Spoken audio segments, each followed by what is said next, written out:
agenda standing be approved as presented. And with that being said, we'll go ahead and Henry County Commission, Henry County, Missouri, Tuesday, May 12th, 2026, 12th day of the April term. Henry County Commission met pursuant to adjournment at the courthouse in Clinton, Missouri. Those members present were Mark Larson, North District Commissioner, Jake Bradley, South District Commissioner, Amy Heredia, Deputy County Clerk, absent Jim Stone, Presiding Commissioner, Kelly Merritt, County Clerk.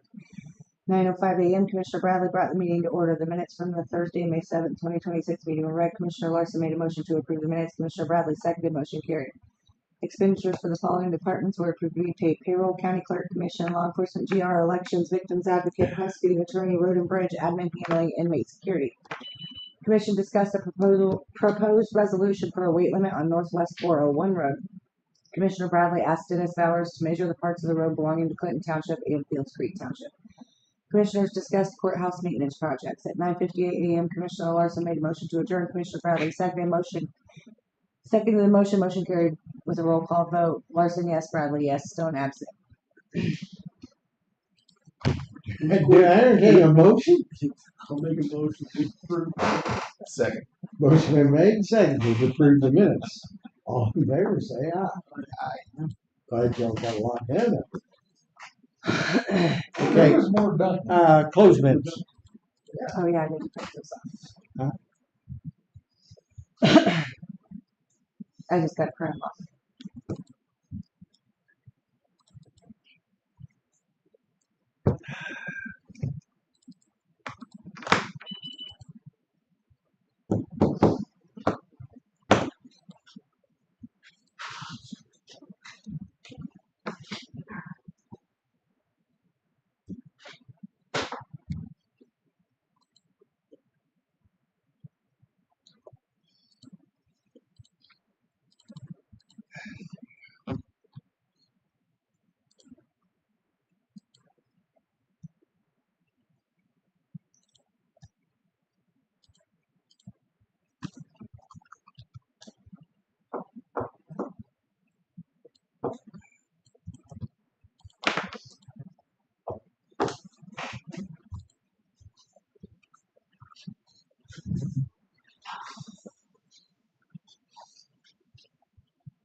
So the regular ones, I just need you to stamp those. Yep.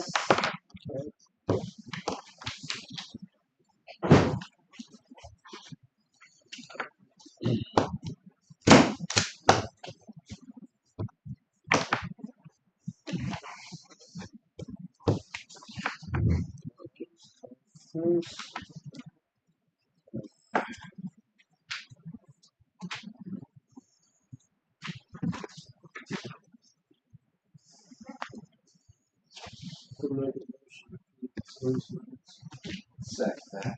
Motion been made and seconded to approve the closed minutes. Meeting, all in favor, say aye. Aye. Motion carried.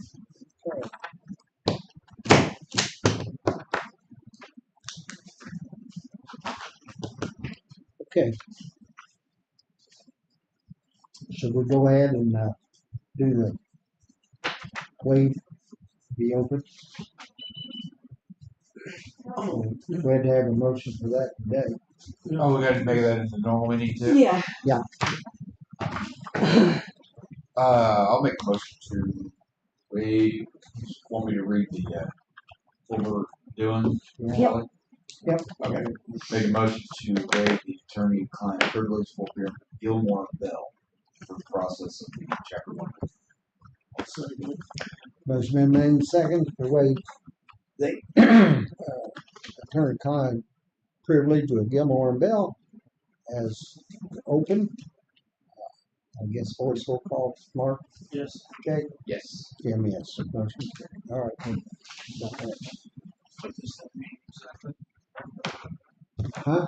What does that mean exactly?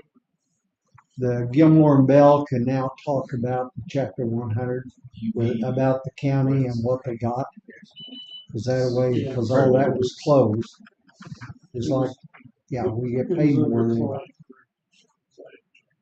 So Gilmore and Bell wasn't allowed to talk about they couldn't talk. it. So this gives them they're allowed to talk about it.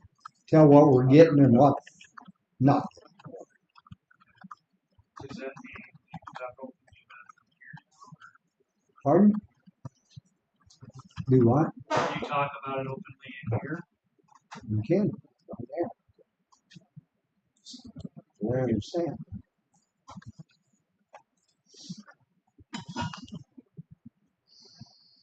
About what Gilmore and Bill said. That's a big thing. Pretty well, that. So is that settled yet? Nope. No? It doesn't even go to trial until October. There's a hearing. Huh? There is a hearing. Yeah. Those are. They won't cancel that. Can't hear. What month? Oh, okay. I guess I haven't seen that. Oh, okay.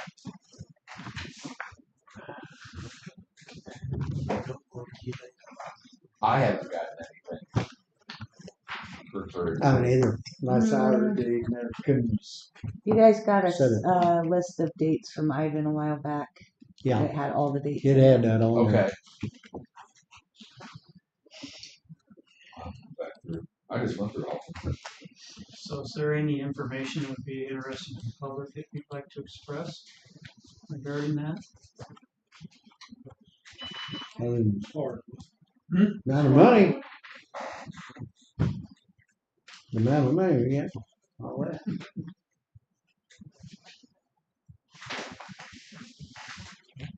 What day did you say it was on, Mark, the 26th? Just 29. 29, that's right.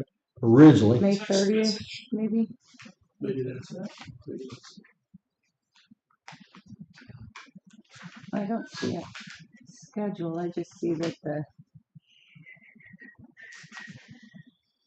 deposition of petitioners has to be done by May 30th. Mm-hmm. Yeah, I don't see that date in here either. If you go into case map, Mm-hmm. you'll find it. That's it. Actually, that's how I found That's not in that.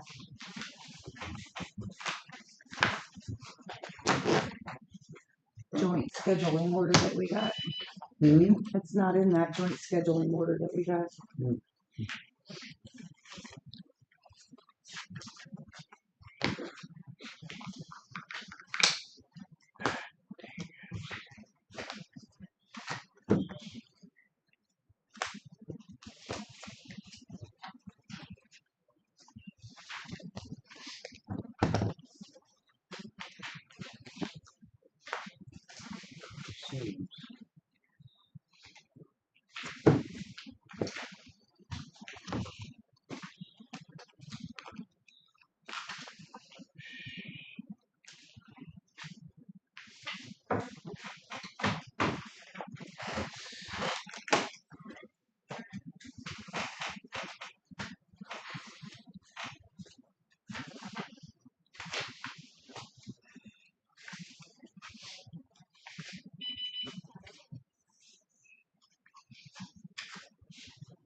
Those are good. Those are.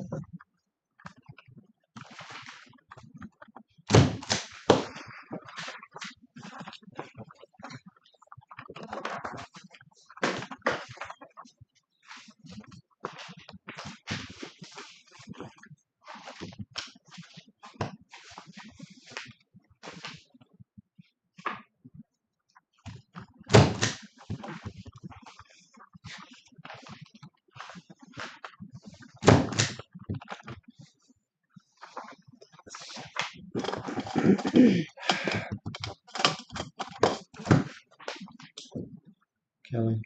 What? Give you a minute, sir.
just goes to 2026.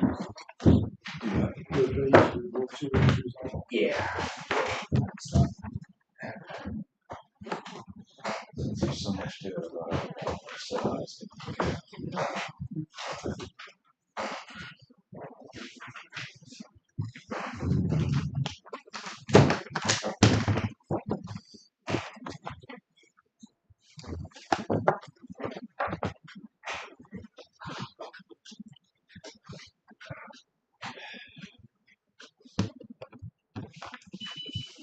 Is that all of those? Mhm. Alright, I talked to you guys about the cut fiber. Yep. I did turn the Windsor one into the insurance company.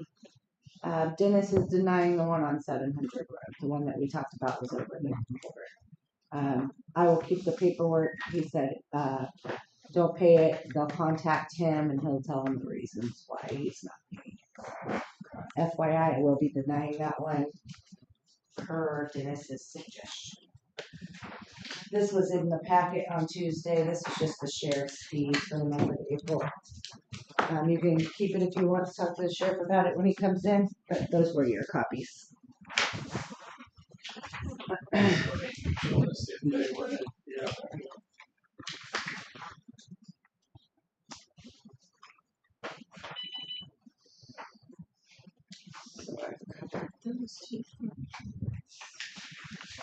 I will need a stamp, my copy approved stamp there for me. Okay.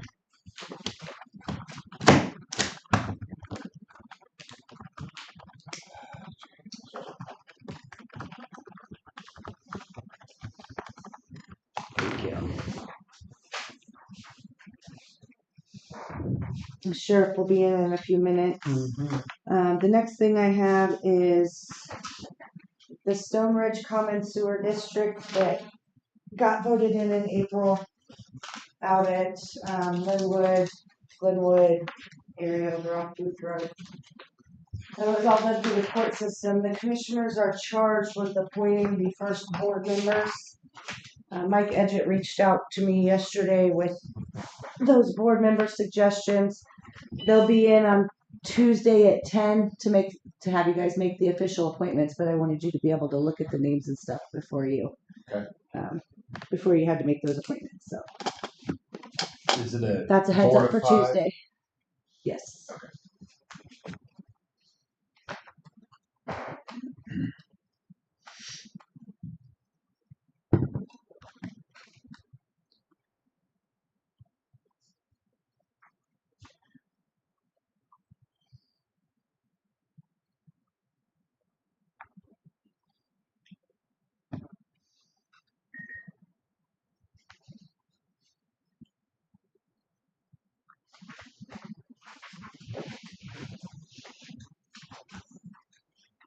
Also, Dennis said the bridge is not closed yet.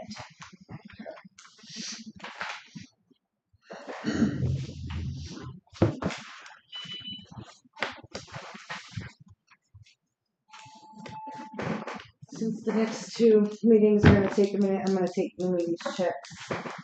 There's a couple payroll ones that she'll have to deal with.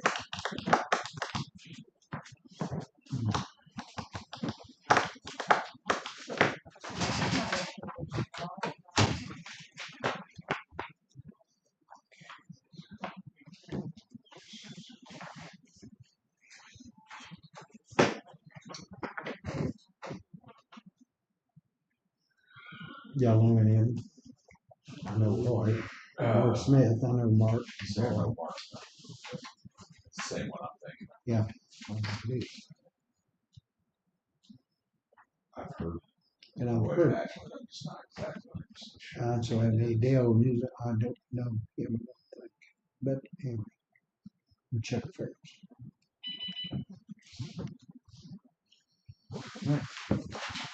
Oh, me too.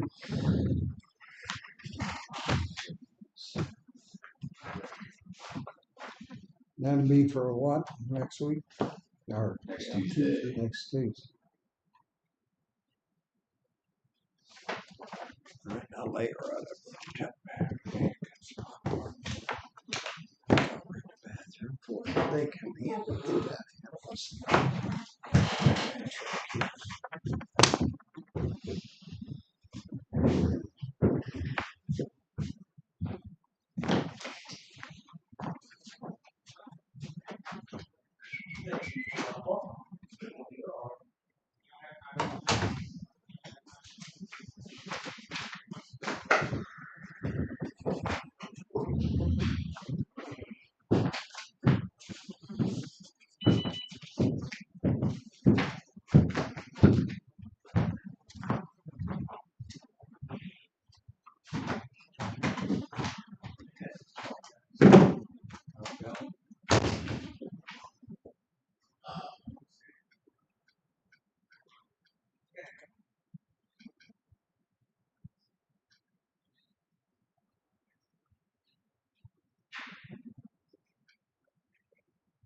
Don't be scared.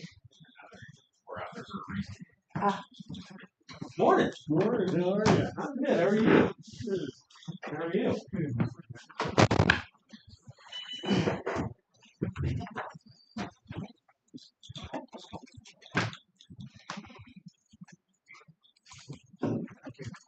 And I double checked to make sure there's no misspellings of the wrong one. Brought to you by. How are you? I'm sorry. Wait till you get your hands. Well, I don't know if it's proofreader.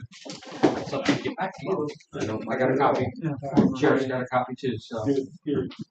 Absolutely fine.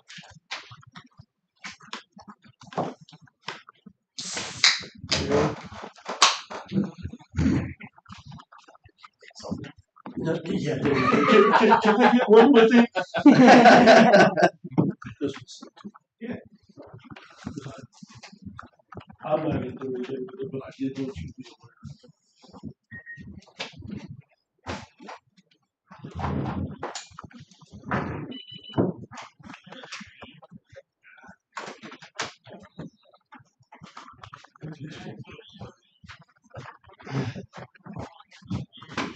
Good morning.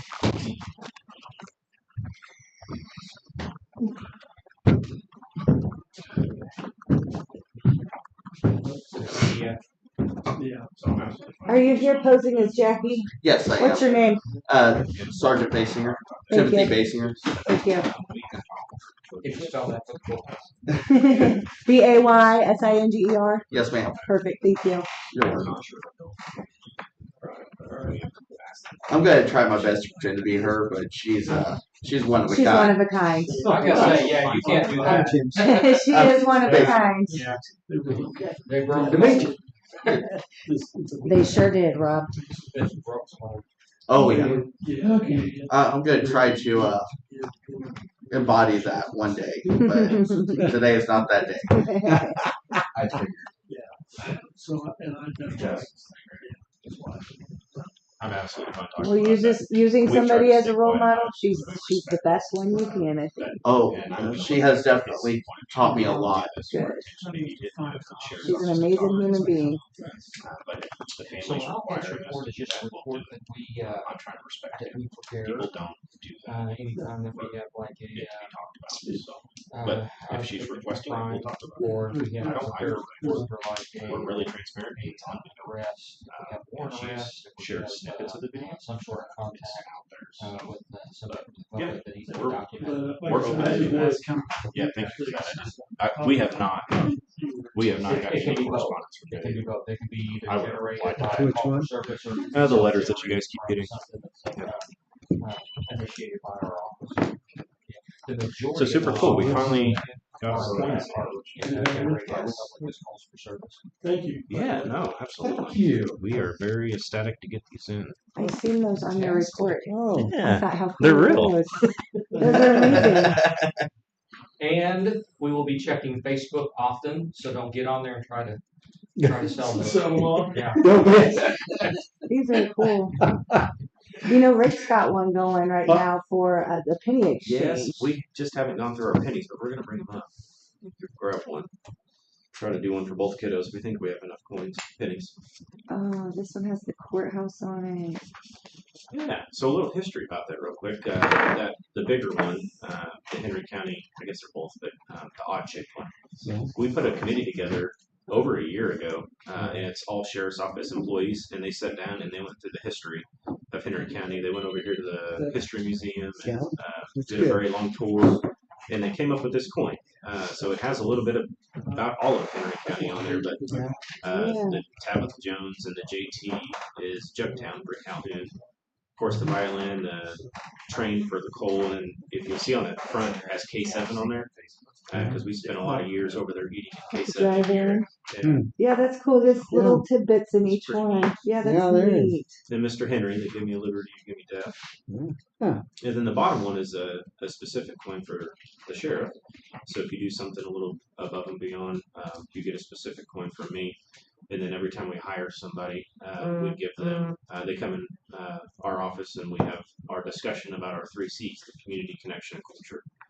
So why we're different, how we conduct business. So we give this to each employee, and then the people leader worth following. And then, of course, our courthouse in there. Obviously, we're agricultural community, the eagle on the top, for obvious reasons. The deer, and then the church in the background there is actually the church I grew up in Montrose. And the year the county was In the Formed. county, yes. Yeah, so a lot of thought into these cool. coins. Yeah, It I took can tell. well over a year Very well done. to create them and make them. Yeah.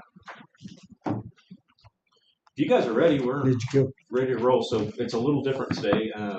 We have a lot of stuff going on at the courthouse. So we have 3 more staff members that are over here for court hearings. So whenever we get to them, we'll try to get them to come in here. See if they can. But I don't know that they'll be able to be pulled away. So it's Lieutenant Kulis and Captain Milbrook are out here in the hallway working. So I don't know if we want to start with the CIT stuff, and that might give them a little bit more time to come in.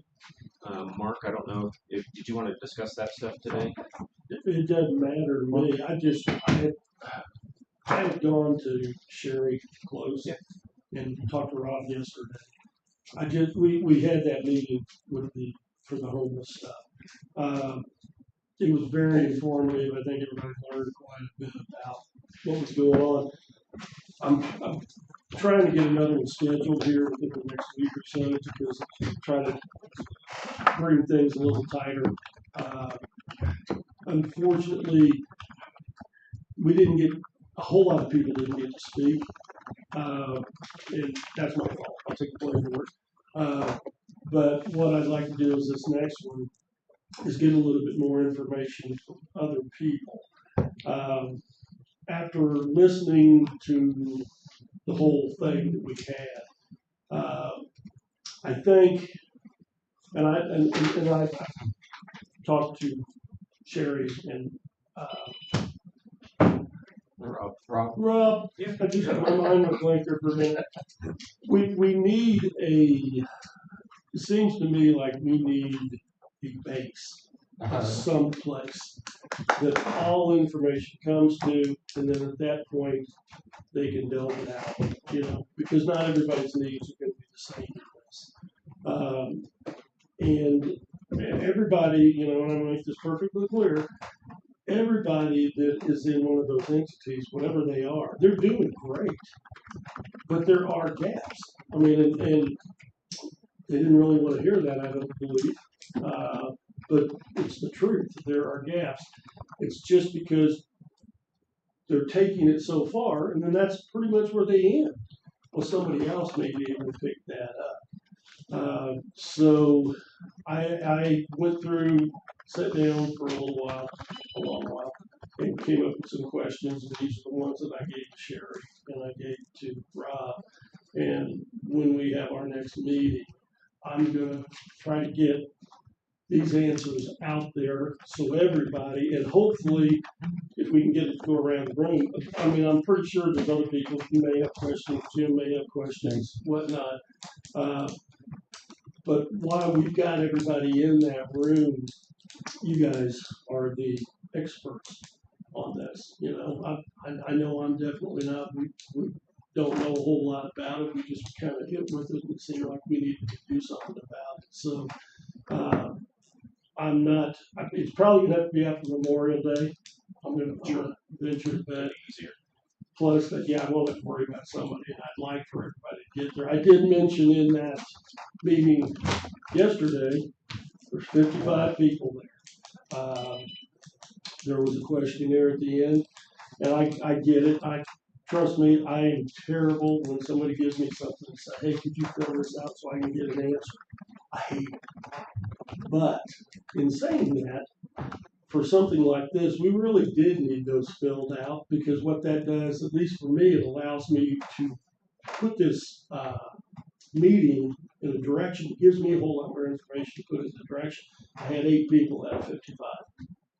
So, I did make the comment when you came through the door, you signed in, gave me your email. Those are the people that I'm going to invite because I'm not. If people aren't interested in it, then I'm good with that. That's on you. So, but I am going to ask because if I'm going to take my time to do this, then I'm going to get involved in it. Otherwise, I don't want to be involved in it. So it's kind of like if I ask you to do something, would you please do it because it's not. I'm not doing it for whatever reasons. I'm trying to get information to move this along so that we don't end up, in a meeting that it's just bouncing all over the place. But what I'll do is I'll send out a mass email. I'm not going to send you guys an email. I'm going to see you here. So, but that way, everybody will know what it is. Hopefully I can schedule a time where everybody's going to be accessible. But I'm not, and I said this at that meeting, I'm not willing to track people down to get them to come. I made it pretty simple as best as I could to make it to where people, if they want to be involved in this, then let me know and we'll go from there. And that's right, wrong, or indifferent, that's how I'm going to approach it. So, and like I said, some of these questions, I'm not going to go through this now. Hopefully you added to or gave me answers on some of this because like I said, Rob, you and Sherry, it was very informative. I thought of what was in the way it was handled. Got out of hand for a second. That's every meeting. So, While I'm thinking about it, about that. Mark, So, yesterday Bernie Heenan called me, and their church, they got some extra money, and that's want to give it to the homeless. And I said, wait till I find out the best place. Right. Right. Anyway, and I told Bernie would let him know Yeah, their yes. church was in. So, that was great. That's one of the biggest things. One of the other things I wanted to kind of get down into is you have a lot of really kind-hearted people in Henry County. There really is, but some of it may be misdirected because if you're a homeless and I just hand you money, that's not going to work. And what I want to do, and I told Rob when I looked at Project Homeless thing, the publicity is going to be a very big thing in Henry County because once people, when we went to that meeting, and I'm one of them. When I first heard about all this, I heard all these different things. None of them were true. That's not really what's going on. But the public needs to know that. That way they can get behind this, and they're instead of handing somebody $20 and say, here, go get you something to eat. Take that donation and give it to people that are using it properly to make it actually work for the people. And I get it. It's like, I give you $20. I'm going to go home and I'm going to feel good about myself. That's not what it's about. It's about making it good for the person that you're donating or trying to help. And we've got to get that into the public's mind.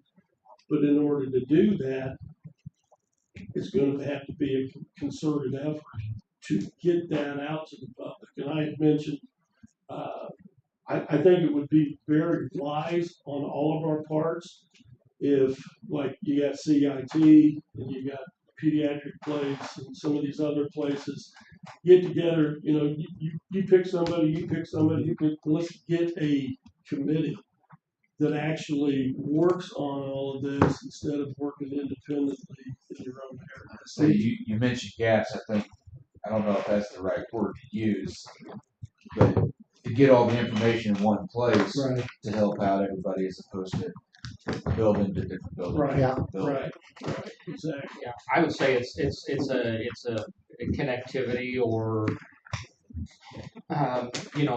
it's like if somebody needs assistance, but they know that that they have a chemical dependency, whether it's alcohol, whether it's drugs, they may have a warrant or something, they may have something out for them, and they're not going to come to a sheriff's office or a police department to ask for assistance. But so it's trying to have a connective, I call it a hub, of some place that everybody maybe feels comfortable going to, or having several of them where people can connect and just getting people hooked up with the right services when they need it. Right. Yeah. So, But that's kind of, like I said, I went to that project almost yesterday. And they actually did get their C3. 501c3. Yeah. 501c3. Yeah. So that actually should help them quite a bit. Some more grants. And there was some discussion about connectivity with the community, communication, getting the word out there, what resources would be needed, or just being able to have some times for folks if they have questions to be able to visit with folks, even if it's more so one-on-one, and getting the message out there. So. Right. It's. I mean, if you look around now, you don't see anybody. There's nobody here. They're not going. Yeah. That's the thing with mature companies. They're not going. They may not be here, but they're not going. And they will probably make their way back. Maybe not. Maybe one, maybe two, whatnot. I know I had mentioned out there. Darren knew about it out at that Poe conservation area. There was 12 or 15 of them. We went out there the other day. Mm-hmm. Yeah, we come across them out there as well. So they relocated. Yeah. Mm-hmm. But I mean, hopefully, like I said, we're not going to solve. It's never going to go away. It's just not the day and age we live on. But if we can do what's going to be the best for not only the people you're trying to help, but for the community itself. Because I mean, I can understand it would be kind of a hassle and stress if you're in business up there. Sure. I totally get that. I mean, Jim's down there. He's got to do it. So, but we also can't just look away and think it's going to go away. We're going to have to make a concerted effort to try to figure something out. Even if it's just a few people, that's a few that got back into society and go on. So. It's sometimes you reach out and it's just you deal with you reach out, you catch the one, and you deal with the one, and it's just a very slow process sometimes. And I think society sometimes is so used to everything, right away, and particularly now since we have our mobile device in our hands, can Google get an answer, whether it's right, whether it's wrong all the time. But I mean, it's just that instant gratification, and sometimes it's one of the things that we talk about, particularly in the academy, is are you running a sprint or are you running a marathon? Because if you're running a sprint, it's over pretty quickly. But if you're into it for the long haul, that's the marathon. And you've got to prepare for each one of those types of races differently. And for what it's worth, Rob, you guys, that the CIT thing you mentioned, because I never heard of it. I mean, I heard come in here a couple times and say CIT, and I'm sitting there going, what is CIT? I had no idea. You guys are doing an amazing job. Need a chart.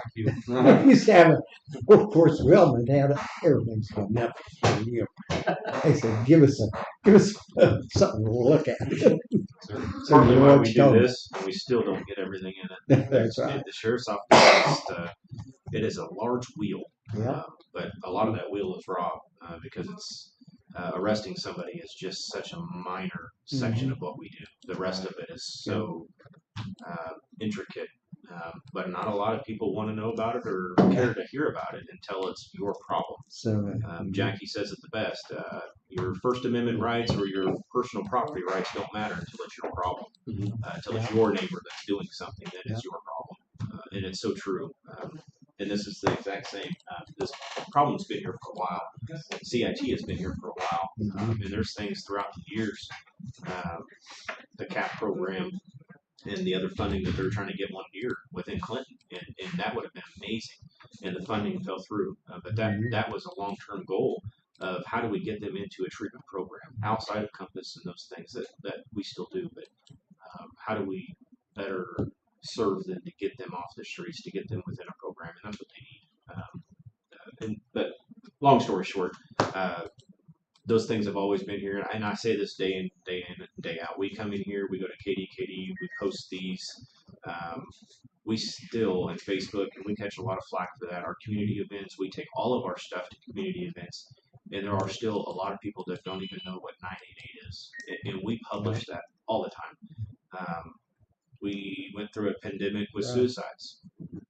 And a lot of the community came to us and said, why don't you guys talk about this? What are you guys doing? It's like, well, we have for years. A matter of fact, 6 months ago, Rob put on a program at one of our churches about it and had family members talk about their traumatic events of suicide and what we can do in 988, what the sheriff's office does and law enforcement does for suicide prevention.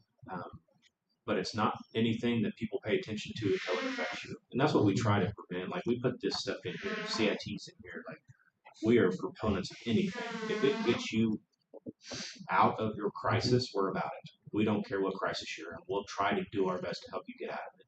And there's so many different crises out there. So we can't applaud Rob enough. That's the reason why Rob's in the position he is, because it takes all that stress off of everybody else, and it's funneled right to him. It's the same thing we're talking about with CIT. Like, how do we get everybody?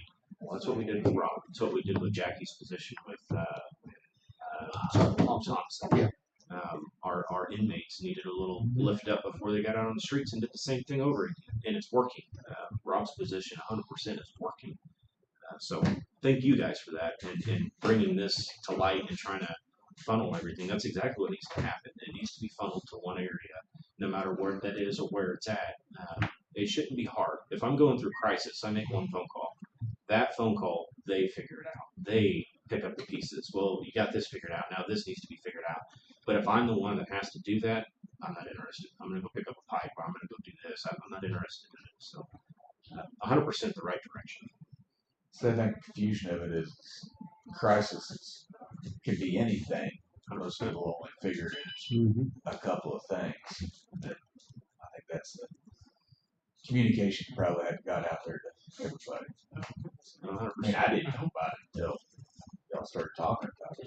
It covers everything. It really does. It's just so wide. You know, back in the day, we wouldn't be talking about this. We had a DWI the other day.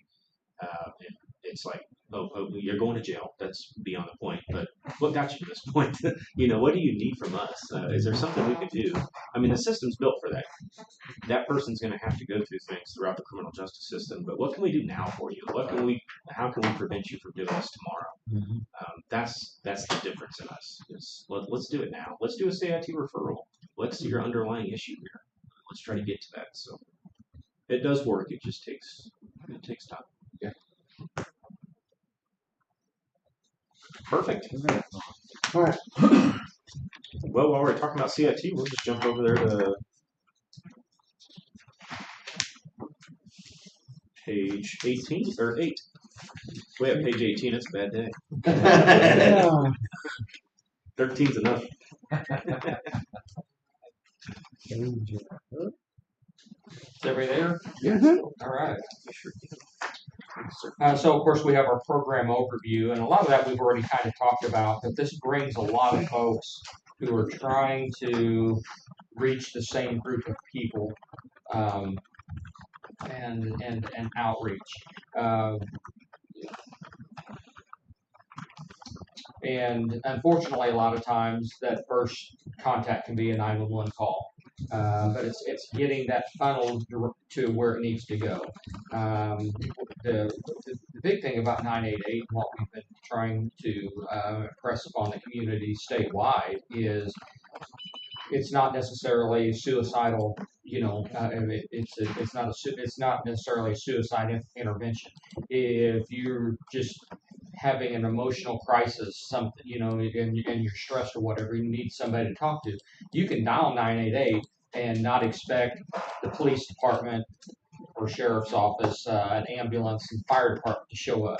If that's appropriate, they will deem that on the other end and would dispatch appropriate entities. But that person on the phone would be told that. But sometimes they just are asking for resources. I'm not wanting to hurt myself, but I just don't know what to do. I'm at my wits end. I need counseling services, but I can't afford it. I don't have insurance or whatever. And the person on the other end of the 988 phone is trained to be able to say, well, here's some resources that we might be able to get you in, and here's phone numbers, and we can get you in contact with that. So it's more of a resource line is what it is statewide. So, and we've spent a lot of time trying to educate folks on that. We will continue to do that. I think that we have seen a uptick in. I saw the stats that they just were released the other day, and I meant to print those off, and I didn't, about how the 988 calls across the state are increasing. So that's a good thing. But and that's just kind of one part of what CIT does. It's a law enforcement led initiative to visit with those folks, because sometimes you're going to deal with folks who aren't going to call 988. They're not going to pick up the phone, and you're going to deal with them whether it's a DWI arrest, whether they're involved in some sort of situation, and they're not going to reach out for help. Not saying they don't want the help, but law enforcement then can fill out a referral form, and then a CBHL, which is our community behavioral health liaison, or in the case of somebody who is a juvenile, they have youth behavioral health liaisons, will reach back out to them in more of a intimate setting and say, hey, we got this referral, things going good, is there anything that we can offer you? I can tell you that last month, for April, was the first time every CIT referral that we sent to Sherry, it was 100% response. She got a hold of everybody. Everybody took services. That's the first time I don't even know that that's ever happened before. So that's a good sign. Now our numbers were a little bit less, but everybody that Sherry got in contact with took services. So, so sometimes it's helping people just to kind of to help themselves with these different situations that they may find themselves in. So, but our CIT area is known on state level as the Truman area, and it encompasses not only Henry, but it encompasses St. Clair County. So we reach out to both of those areas, and we meet monthly. We do have a CIT training coming up June 16th, 18th, 22nd, 24th, and 26th. We do it every other day for 2 weeks, get 40 hours in, so folks would be CIT certified, and that's open to anybody who's interested. It's not just law enforcement or first responders. It's not just those that are in addiction recovery services or those that are in counseling services. Folks that go to that have outreach within our schools are invited, more than welcome to come. Folks that are church members, anybody who is going to be doing some sort of outreach are invited to that. So, but in April we had 5 referrals to our CBHL. We also had one court-ordered mental health transport to a facility outside of Henry County. Most of those are funneled through Golden Valley Hospital, so we have a very good working relationship between Compass Health, between Golden Valley, to get folks transported and through the courts. So our year-to-date numbers for 2016, we have a total of 46 referrals that we've made to either a community health liaison or a youth behavioral health liaison to recommend that those folks get into some sort of services. Now, one number I don't think that we track on here, and that is also unique, is we have a CBHL that is specific to our detention center. So you have folks sometimes that find themselves, our guys deal with them at a call, deal with them on traffic stop, some sort of contact or whatever. They end up in the detention center in the criminal justice system. We have a CBHL who reaches out to them within the facility itself. And then once they get released, then they try to follow up with those folks as well. We've actually got 2 CBHLs that are working here locally, and then one that works with youth. And I can tell you, our gal who works with youth, majority of her referrals come through our schools, and man, they keep her hopping. They really do. So yeah, we don't do a lot of youth behavioral health referrals, but I can tell you our schools and other areas, other agencies that deal with our youth do the majority of those referrals. Rob, Mhm. is 911 educated to send everything over it, like to get to 988 if a call comes in? So there's a And as far as- there's a statewide initiative to talk about that. I know that I talked with a member or two of the board in the past about that, where 988 was requesting that if somebody calls 911 and they need to go to 988, that call gets transferred. But I don't think there was any guidelines as to how that needed to happen. So until those guidelines come out on a state level that say this is the type of call that needs to go, this is how it needs to work to get that folks or those folks transferred, they're not going to do that. Not saying that they're not going to do it sometime in the future, but at this point they're reluctant to do that because you don't want to take the chance of losing that call or getting that person transferred to the wrong entity. So, but I can tell you that our 911 center does a good job with filtering those calls and trying to reach out to us and then That's what I was curious. yeah. That's why we have Good officers that train Yeah. specifically for CIT Mhm. because if it's a situation where They that's know all what that it person needs, sometimes we would maybe try to get somebody who's trained with CIT to go and was, be able to handle. yeah, and I think part of our goal is at some point is to try 100% participation with all of our staff, patrol and detention to be CIT certified. So 988 has come down and spoke with the board and 911. It's still a work in progress. Exactly what he said. There's some concerns on dropping a call, and we want to make sure that never happens. Yeah. 911 wants to. So it's still a work in progress. We're still working on our side of how we can improve those responses and policies, procedures, and looking at other states. This is a national issue. So Yeah. good question. Mm. Awesome. We'll jump into the main page there, number 2 for the April review. Busy month, obviously. The core season has started, so we have extra staff on the core patrol. Traffic has increased, which just means our call volume increases and everything along the way. So over 1,500 calls for service. It's just crazy. January through April, 5,851 calls for service already. 128 reports for the month, 36 arrests, 341 traffic stops, over 3,500 visitors for the courthouse. Our ADP changes often, but we're still around 99 inmates for the month and 94 bookings. And Captain Bill Brook. Operations, like you were saying, and we're maintaining being very busy, as you all probably seen on several Facebooks and the news and everything else. So Yeah. It's been very busy here lately, but we're still maintaining good numbers with traffic stops, proactivity, those type of things. Arrest-wise, Keith said calls for services are up, but things are running still pretty smoothly. We're still staying proactive. At the same time, we're able to still get out and be a part of a lot of the things going out in the community, which is nice. The resource officer over in Windsor, Evans, he helped put a mock crash together. Kind of, you have seen those before. like the mock DWI crashes for educational purposes. They also, him and Baker put together just a taser demonstration over at the school there, kind of educate the students and the staff overall what tasers were like. We were at the pediatric place, the autism awareness event. Out there, hung out with the community. That's always a really good time. Also, we were at the K Singer Special Olympics in Windsor. That was a great time. Just we were handing out medals and stuff, and just running around. That was a lot of fun. And then every year the Windsor Fishing Derby. Name's escaping me from up there.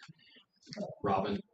Yeah, he puts this on every year. Kids get free fishing poles. They go out and they go fishing. It's a big event. They cook food and hand out raffles and stuff. It's a good time. I did not get to go the first time, so I did get to stop in on the second one. It's a really good program. So, civil service on here. 58 papers were served. 22 remain active. Had 9 papers were returned 9S with 2 with being recalled.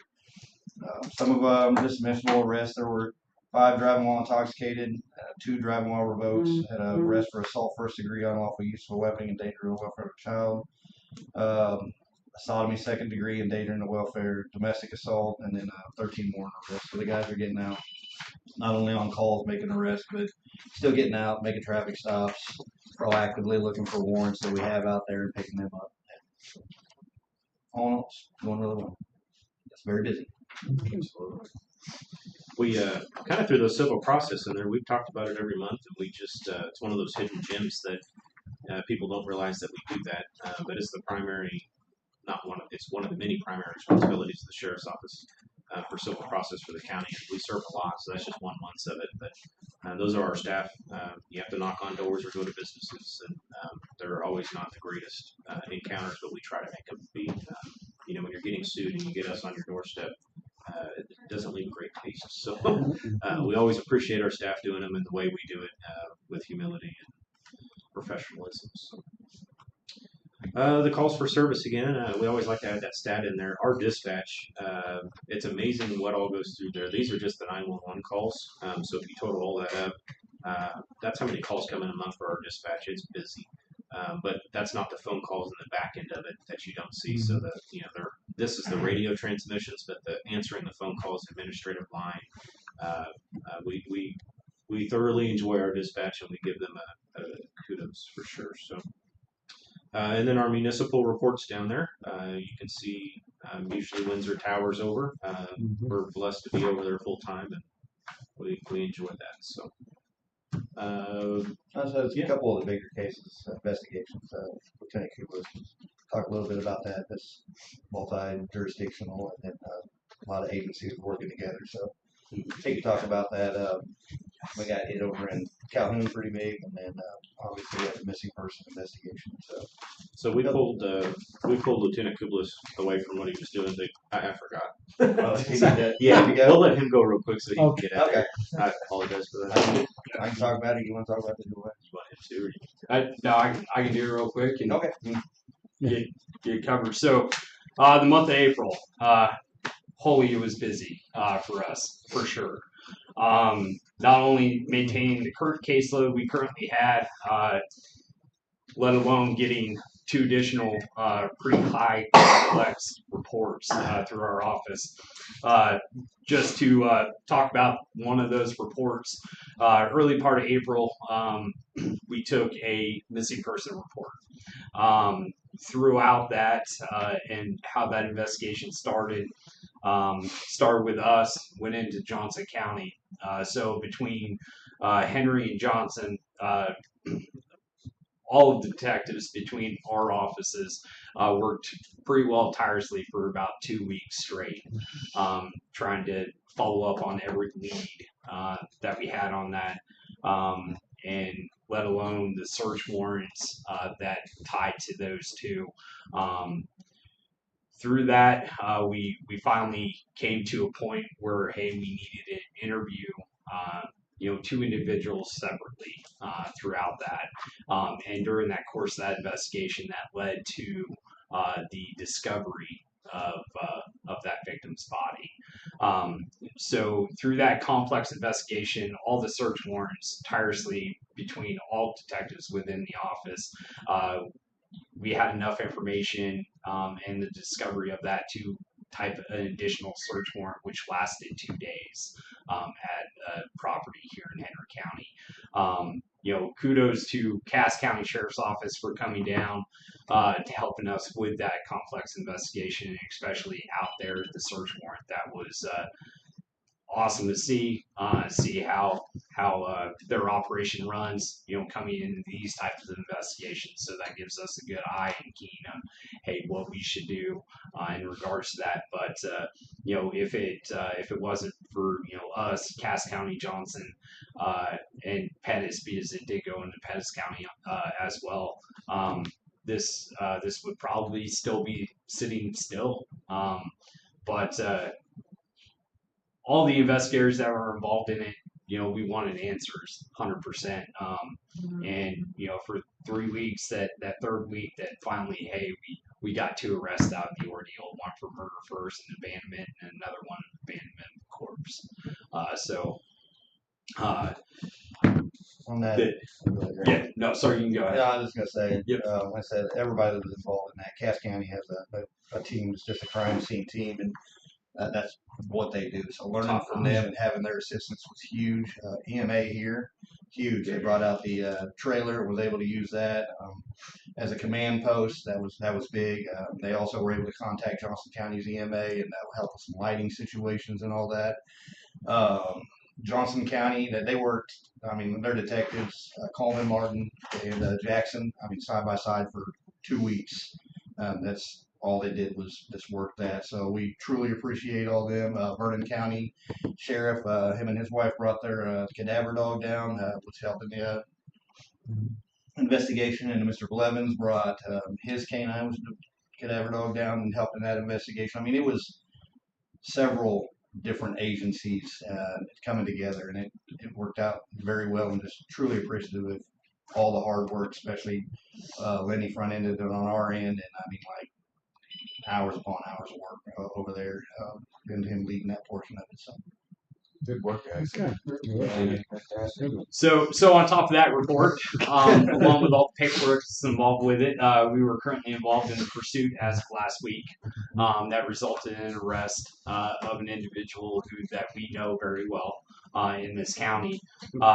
Throughout that portion of it, we obtained additional information from the surroundings around that pursuit from other individuals that led us to other possibilities, which now is going into further investigations, which will complex more things for the detective's office and my guys, which I think we're all ready for.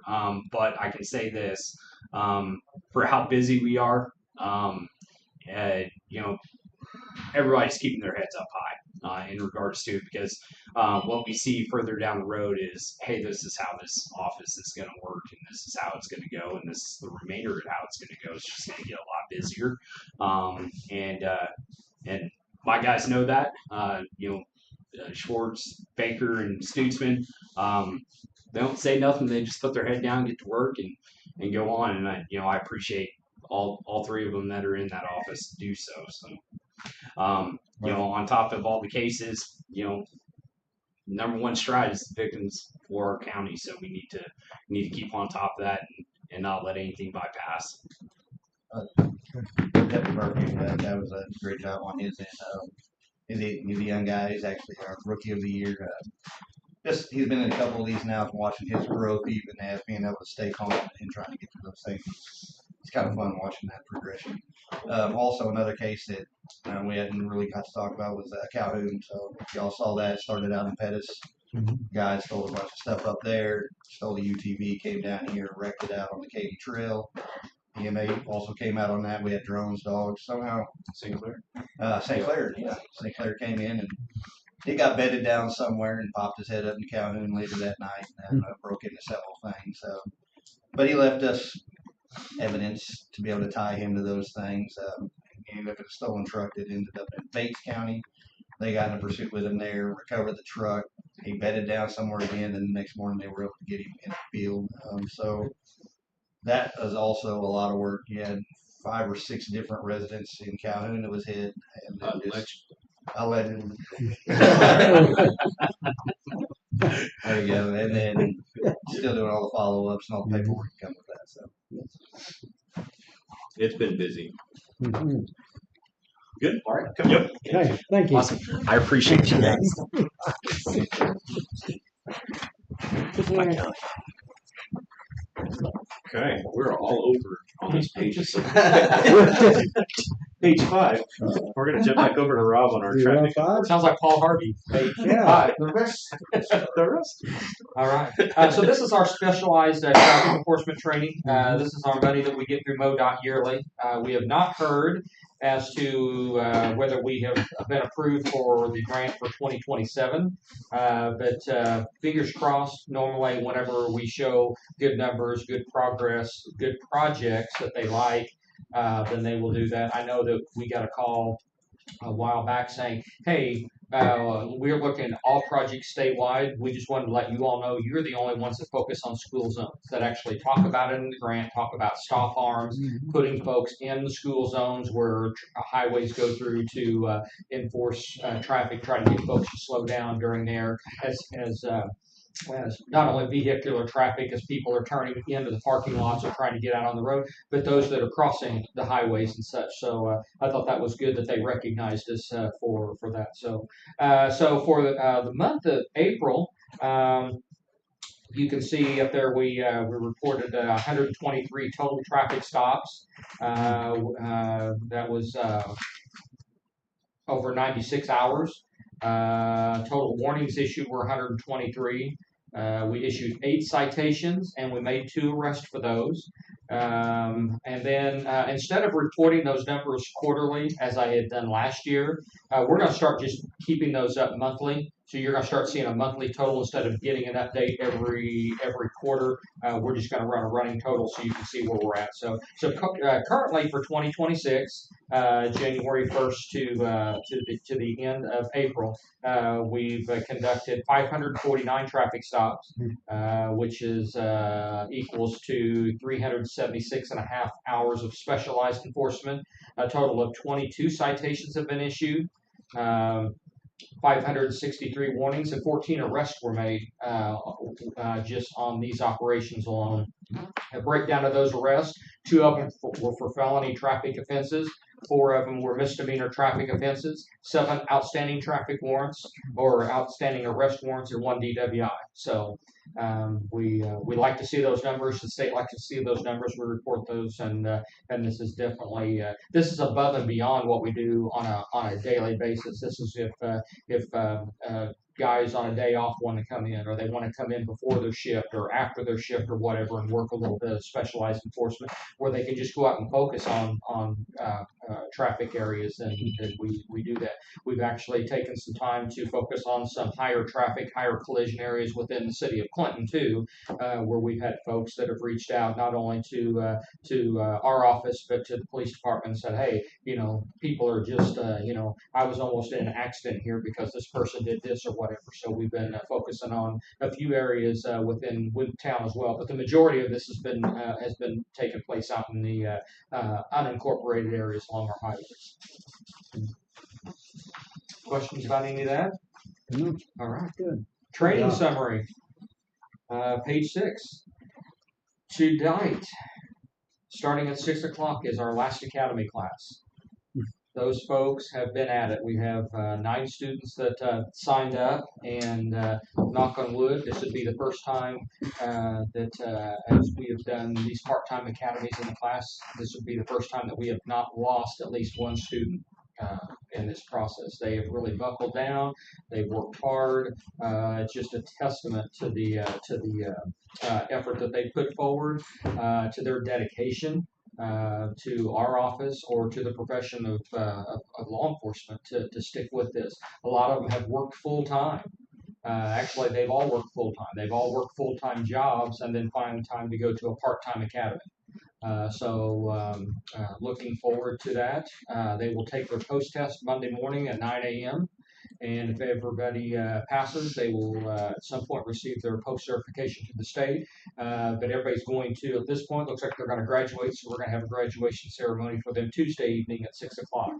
So for family, friends, their agencies to come and celebrate their accomplishments. So that's we're recruiting to start another class on July 7th. So we've got the information out there. I think at this point, I know that we have multiple folks that have at least applied. So hopefully, fingers crossed that we will be able to continue with this program. And I think Sheriff Brown talks about it with the third class counties all around us sometimes. They have folks that they hire, they're civilian employees, and they want to go to the county, but they can't take 5 months off from a job to be able to do that. And a lot of times, those are your folks that are dedicated to the office, dedicated to the administration, and will stay. You've just got to work with them and find a way to be able to get them the training they need, and then they can get back to the community. So that's a really big proponent for being able to keep this program going. So we'll talk about our academy students a little bit. They had a total of 74 hours of classroom and practical training over the month of April, and there was 10 hours of examinations. So they have to pass all the examinations and successfully pass them in order to continue. Topic areas that they trained on were fundamentals of law enforcement driving, emergency maneuver techniques, skill development in the areas of driving, taser certification, active shooter response, patrol rifle, shooting decisions and use of force scenarios, autism and law enforcement. We talk about CIT. Some of our academies now are implementing certain areas to talk about with dealing with folks with autism or certain behavioral needs, so that we can recognize those and know how to effectively communicate with folks and de-escalate. So. First responder training and physical training. Which not everybody liked, but I can tell you that everybody passed their requirements and passed their tests. So our instructors for last month came from the Sheriff's Office, the Clinton Police Department, and Clinton Fire Department. So all of our instructors in April were local. So questions about that? Good deal. All right. So we had a less lethal training that we sent a couple of our folks to, one from the detention side, one from patrol, to certify them to instruct others in pepper ball. Pepper ball is a less lethal option for us to use, not only on patrol but in the detention center.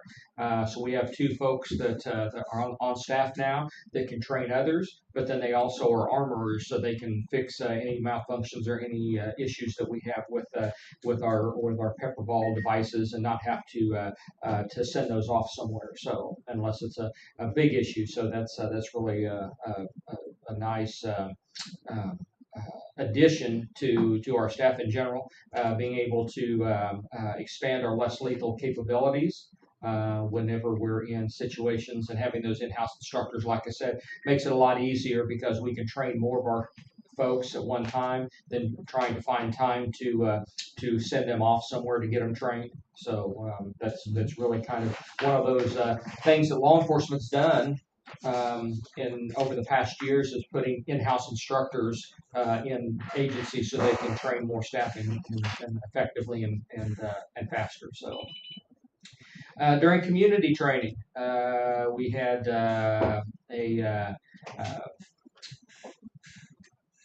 Alice active assailant training at the First Baptist Church, or Calhoun Baptist Church is where we were at, where we focused specifically on churches and houses of worship, what problems that they have or deal with, and what's unique to them. Trained with their door greeters, trained with their safety and security teams, and spoke about areas, not only an active assailant, but areas that they're more likely going to encounter. The odds that an active assailant on a church, it still happens, and you have to be prepared for that. But a lot of times people put too many eggs in that basket and don't prepare for the issues that are going to arise, the medical emergencies that are going to happen, severe weather alerts, disturbances, suspicious activities, domestic related issues. And we talk about here's what happens when those start, here's when you call for assistance, here's how you handle those. So we're sponges and absorb that. And while we're on that topic, I can tell you it's been a couple of years since we've been over here and trained with the courthouse staff. Kind of the same thing. So would love to have that opportunity if you guys would explore that a little bit, visit with me sometime, and we can come back into the building and train all of our staff on these techniques as well. So We talked about that not Yeah. too long ago, didn't we? Yeah. Mm-hmm. That's good.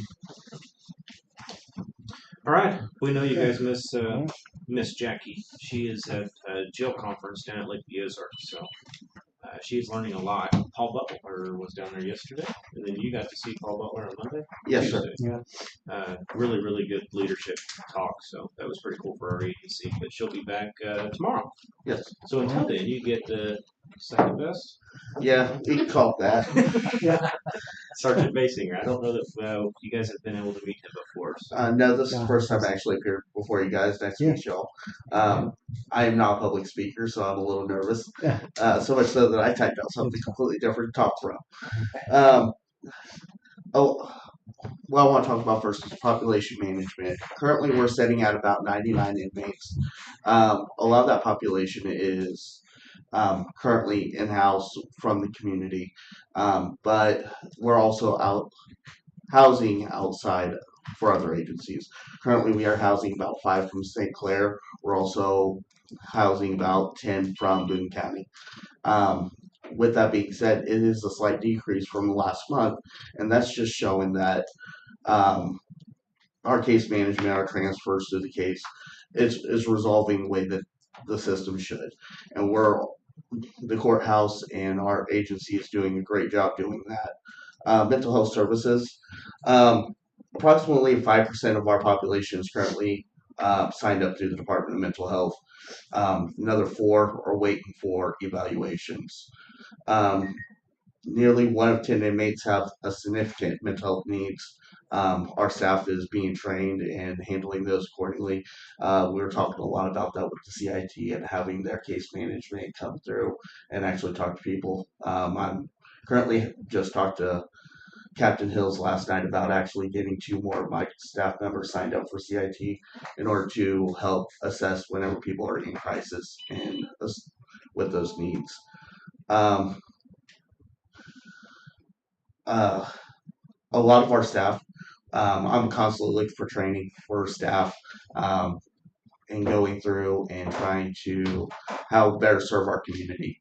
And we work really well with the agency, and our deputies talk with our detention staff a lot in order to get the cases resolved and working through them. So I really appreciate that. As they are talking about with the less lethal, we just had a staff member complete the other 16 hours of the less lethal. That was a huge boon across both sides of the agency. On top of that, we have 6 currently registered through the academy, and we're looking to have those actually return and get graduated from the post academy. We're really looking forward to actually attending that graduation ceremony coming up. As Sheriff was just talking about, Captain's currently at the jail conference. She, while there, took it upon herself to talk to the vendors down there that currently help with getting the necessities for what the inmates use, such as like phone service, our commissary, and stuff like that. And she's looking at reevaluating kind of what we're doing with that. She's definitely putting in some work down there. We definitely, back on April 7th, the tax the sales tax reauthorization passed successfully. We want to really say that we really appreciated that and going through with that. The voter approval was awesome and just is going to support continued improvements. From there, I can't say how great and how proud I am of my guys back there in the jail. They're constantly assessing the needs of the inmates. Matter of fact, I literally got a phone call 3 o'clock this morning, had one go to the hospital from chest pains and vomiting, and we got him over there to the hospital. And from there, he was actually one of the ones that we're housing for Boone County. And so we were able to assess him, and we're working with that agency now to try to get better needs for that individual. So honestly, between working with the agency and the investigations and getting and helping resolve these cases, we're honestly doing great work back in the jail. Thank you. Good job. A little follow up on that. We were going to have a contract meeting today. We're just going to have Jackie do it when she comes back probably next week or the week after. So the FCC has changed some rules, which required us to go back to the board with contracts. So we're reworking our phone contract. I think it's done. We'll get it on the agenda next week or the week after when Jackie gets back. It's a lengthy discussion to understand the FCC changes, and I didn't want to just bring a contract in. We'd rather have Jackie go through it and explain it. She also has some more to discuss with you about that. I'm sure. Fantastic. Awesome. I think that's it, actually. Okay. You guys have any questions, concerns? Well, thank you. A couple of things on our end, Kelly, on the maintenance. We've been working with Chris on the front area there, so we have some bushes and stuff around the flagpole. Chris suggesting getting with a landscaping company here in town. We did that. They actually came out today and started work on it. So they're, long story short, they took out those dead bushes around the flagpole. Looks really bad. They're going to dig out 5 foot around the concrete barrier around that, put down some metal. It's homemade thick metal that'll last for decades. I wouldn't say decades. It'll last for a while. Through a weed eater.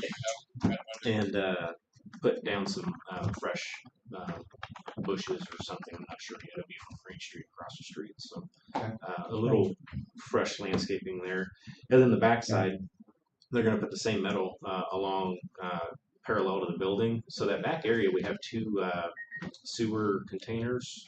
They're really large, and then a couple of other things. So it's grass in there. So for 15 years, the landscaping companies had to weed that whole area. You can't get a mower back there. So they're going to they've already sprayed it to kill the grass, and they're just going to put gravel. They'll put some fabric down and then gravel, and then they don't have to weed or do any of that. And then that will also solve some of our water issues. There's a water drainage issue back there. So we're still working. There's a lot of things that we talked to Kelly and Chris and putting some of those things back on the front burner. For 15 years, when it rains, the water goes in that sump pump and that basin. That's where our motor's at for the sewer. That's where we, I don't know the legal term for what that motor's called, but we have a nickname for it. So the water, when it goes in there, it encapsulates the motor. So we're working on that as well. Okay. Was there something else, Kelly? Last year we started our exterior project, so we had the caulking done, and then the spring we were supposed to start back up. So I didn't know if I needed to call that company. So we were going to power wash the building, and then the driveway. It was all in that bid packet. Was it all part of the bid, or was it all the parts? Different parts to? So it was different parts to the Maybe it's different add-ons. and I think we Maybe it's add-ons. is add-on. So do What? hopefully, Yeah. yeah. So I think it was all add-ons, and it was in like 5 sections. And I think the decision at the time were to take the top 2 things that needed to be done immediately, which was the caulking, and then the other reason for that is to break it up. So pay for it 25, and then 26 we would do the other section in the spring. It didn't occur to me until we were starting this landscape. Spring's almost over? Spring's almost gone. Back to that. So we'll pull that up, and or you guys can do it. I don't need to be involved in that. Or tell me to call the company, and I'll call them. It doesn't matter to me. We'll let you know. Okay. All right. That's all we got. Thank you, guys. Thank you. Thank you. Appreciate it. Thank you for your time. I'm going to talk about you when you're gone. So. Oh, I'm Hey, listen. Thank you. Me too. What are we saying? Don't touch it. Nice to meet you, sir. Nice to meet you. Hey, Thanks. That's right. You got a good car. You come on over and that way if the ticket happens, you guys. yeah.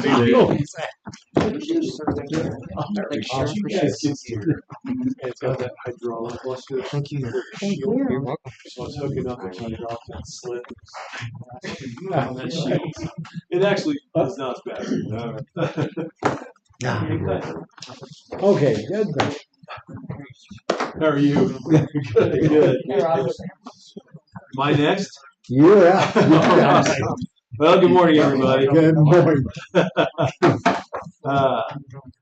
Well, I've come here this morning to talk about two somewhat unrelated things, but they're very related at the same time. So, first of all, I apologize I don't get down here more than I do, but we're going to talk about our pretrial program, which I know that's something that's been talked about a lot in other meetings, but I've never really officially talked to you all about it. Our pretrial program, as it stands right now, is Debbie and I and Cheryl Brown and Doug Rutherford. Okay, so just to give a little bit of history, so I think all of you know that back in 2018, Sheriff Oberkrum started a Henry County pretrial program. Yeah. And Cheryl, you've been here since then, right? 20. 20. And before Jackie had it. Jack, you had it before you. And what it was, and I don't want to bore you with all the details, but back in 2016, the state of Missouri passed what's called Rule 33, which basically it's commonly called the catch and release, which is really not fair. That's really not what it is, but that's what it kind of became known as in the media, was a catch and release, meaning that the standard for people being given bonds had changed.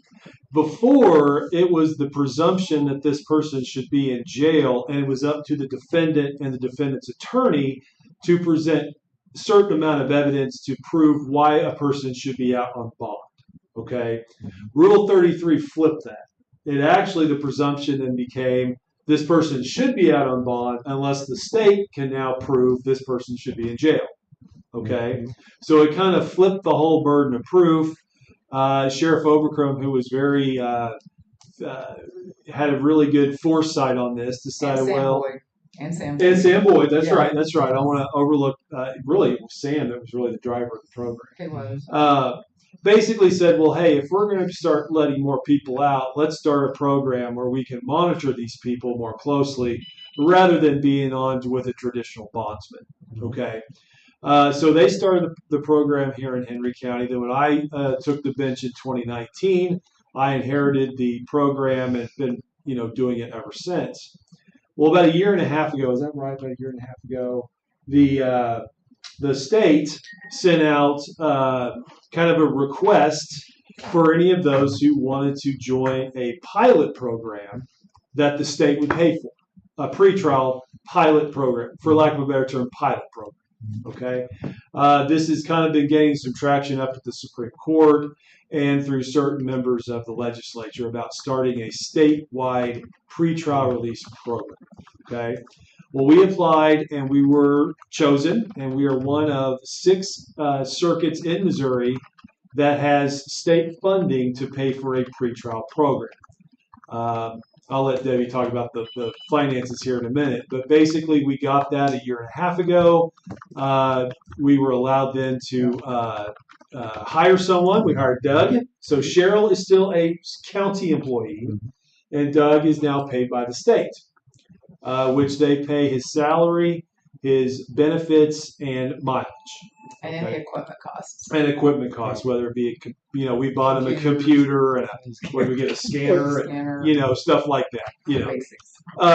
And so, and just to give a little brief overview of pretrial, see, before, if someone were, let's say they were held on a $10,000 surety bond, okay, well, then they call a bail bondsman and say, Well, the bail bondsman then goes and basically says he or she is now my person, and I will ensure that they come to court.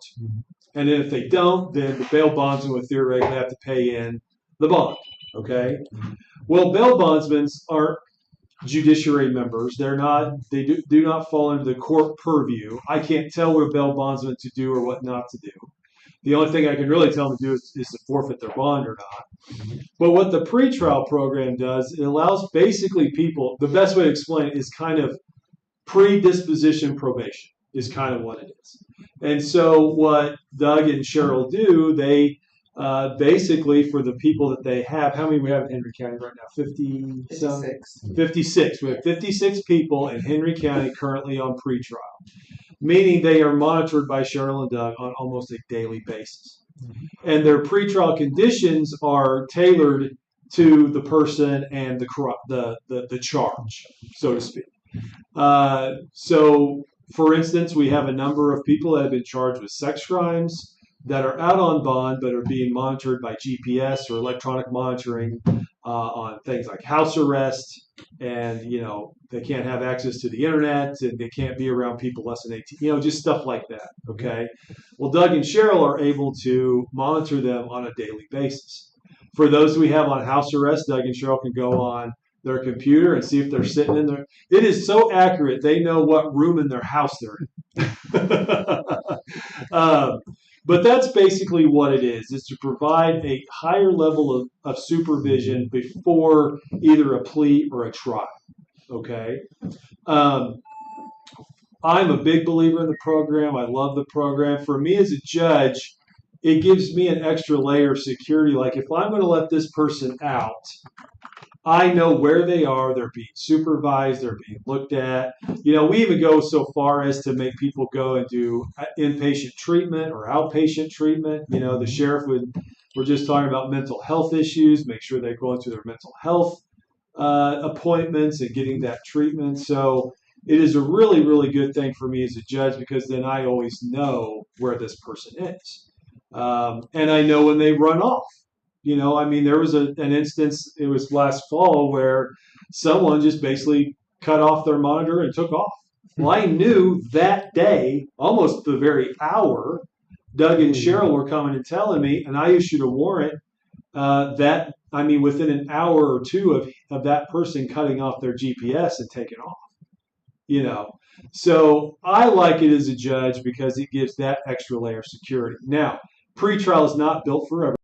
I will say that we have some very, very high-level felony people they're just in jail, and they're going to stay there paying trial. Which one is next week, which I'll talk about here in just a minute. So it's not built for everybody. Pretrial is not built for everybody. Now back to the state issue. What had happened? They got funding that started in June of 2025, and of course, the state budget runs June to June or July, whichever. June 3rd. Yeah. July 1st. July 1st. There we go. We have a new governor, and I'm sure you're all aware that he went and took $600 million from the state budget recently, back in February. One of the cuts he identified was the pretrial program, the state pretrial program. At first, it was that he was going to cut it altogether, meaning we would lose Doug's position and all that money. But then, however the process works, they were able to save $750,000. So it's cut from 1.3, 1.4 to $750,000. So we saved the program.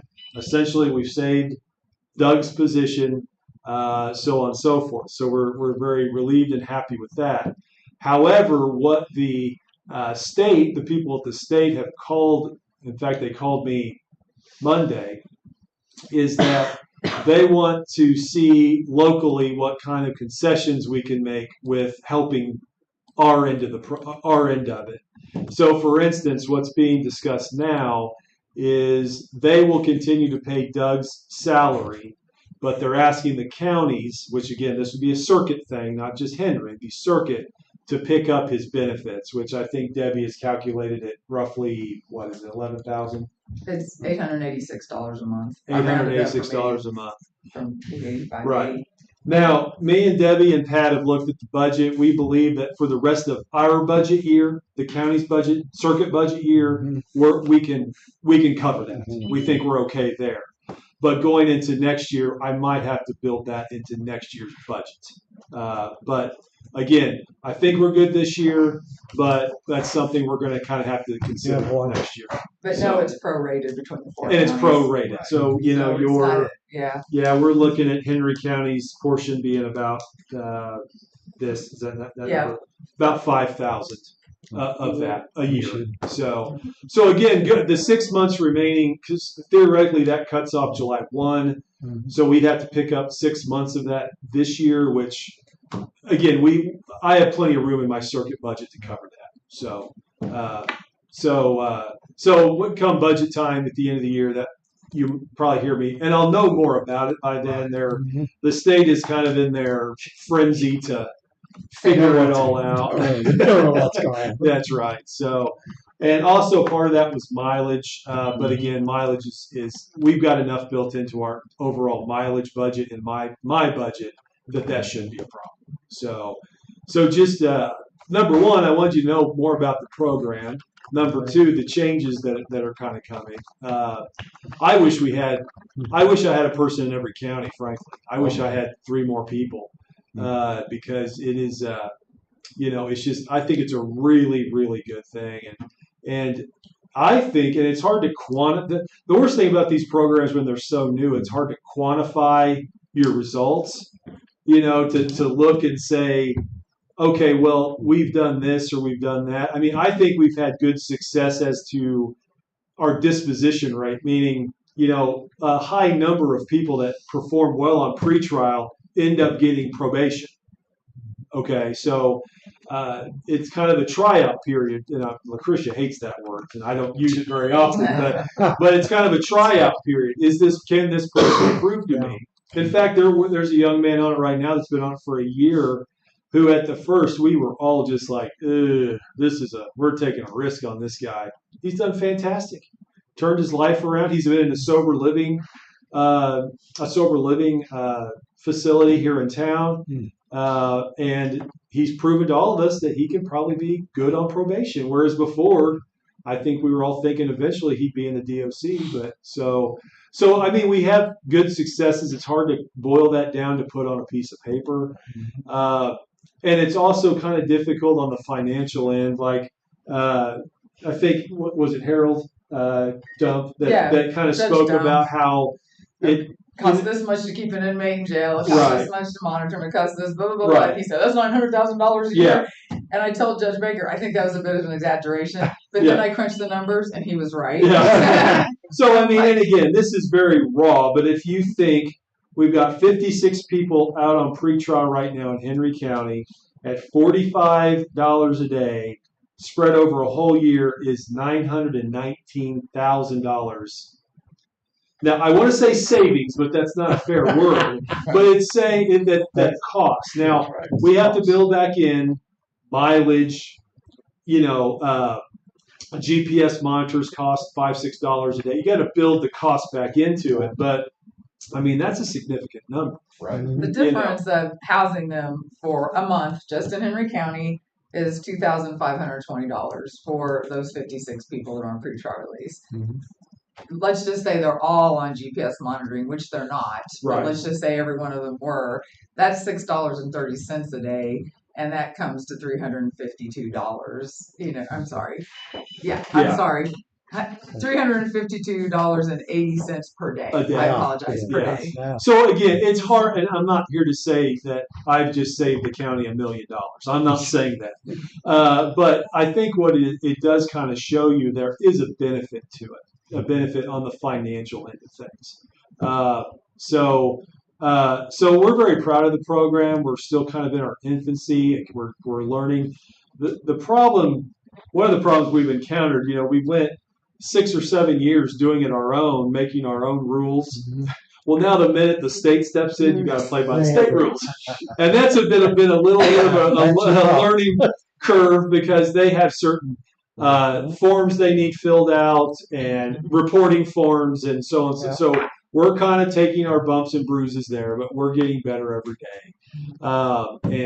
So I think it's a great program, and I'm a big believer in it. I've actually gotten kind of close with the people at the state that run the program, I've tried to be a leader even at the state level and trying to promote this program statewide. I think eventually it's going to get there. It may take 5 or 10 years, but I think eventually we will have a statewide pretrial infrastructure to do this, especially in all of the non-class 1 counties, which would be in most of your rural counties. But of course, like Jackson County, they've had pretrial services for 25 years. St. Louis. They run their own program, but the state program will fold in mainly the rural areas of Missouri into this. It was really what it's shaping up to really look like is kind of like the juvenile system, where there's a juvenile office, a chief juvenile officer, the deputies in all the counties, and it's all run through a centralized infrastructure. So I think eventually it'll get there, but it's going to take some time. So, but really, but from a financial standpoint, I just wanted to kind of give you a heads up that come July, we're going to start picking up a little bit more of Doug's end of it through our budget. So, which really that dovetails into the opioid settlement money, which I want to talk about too. But do you have questions about the pretrial or anything we do there? No, I think it's great. No, So I'm also good. yeah.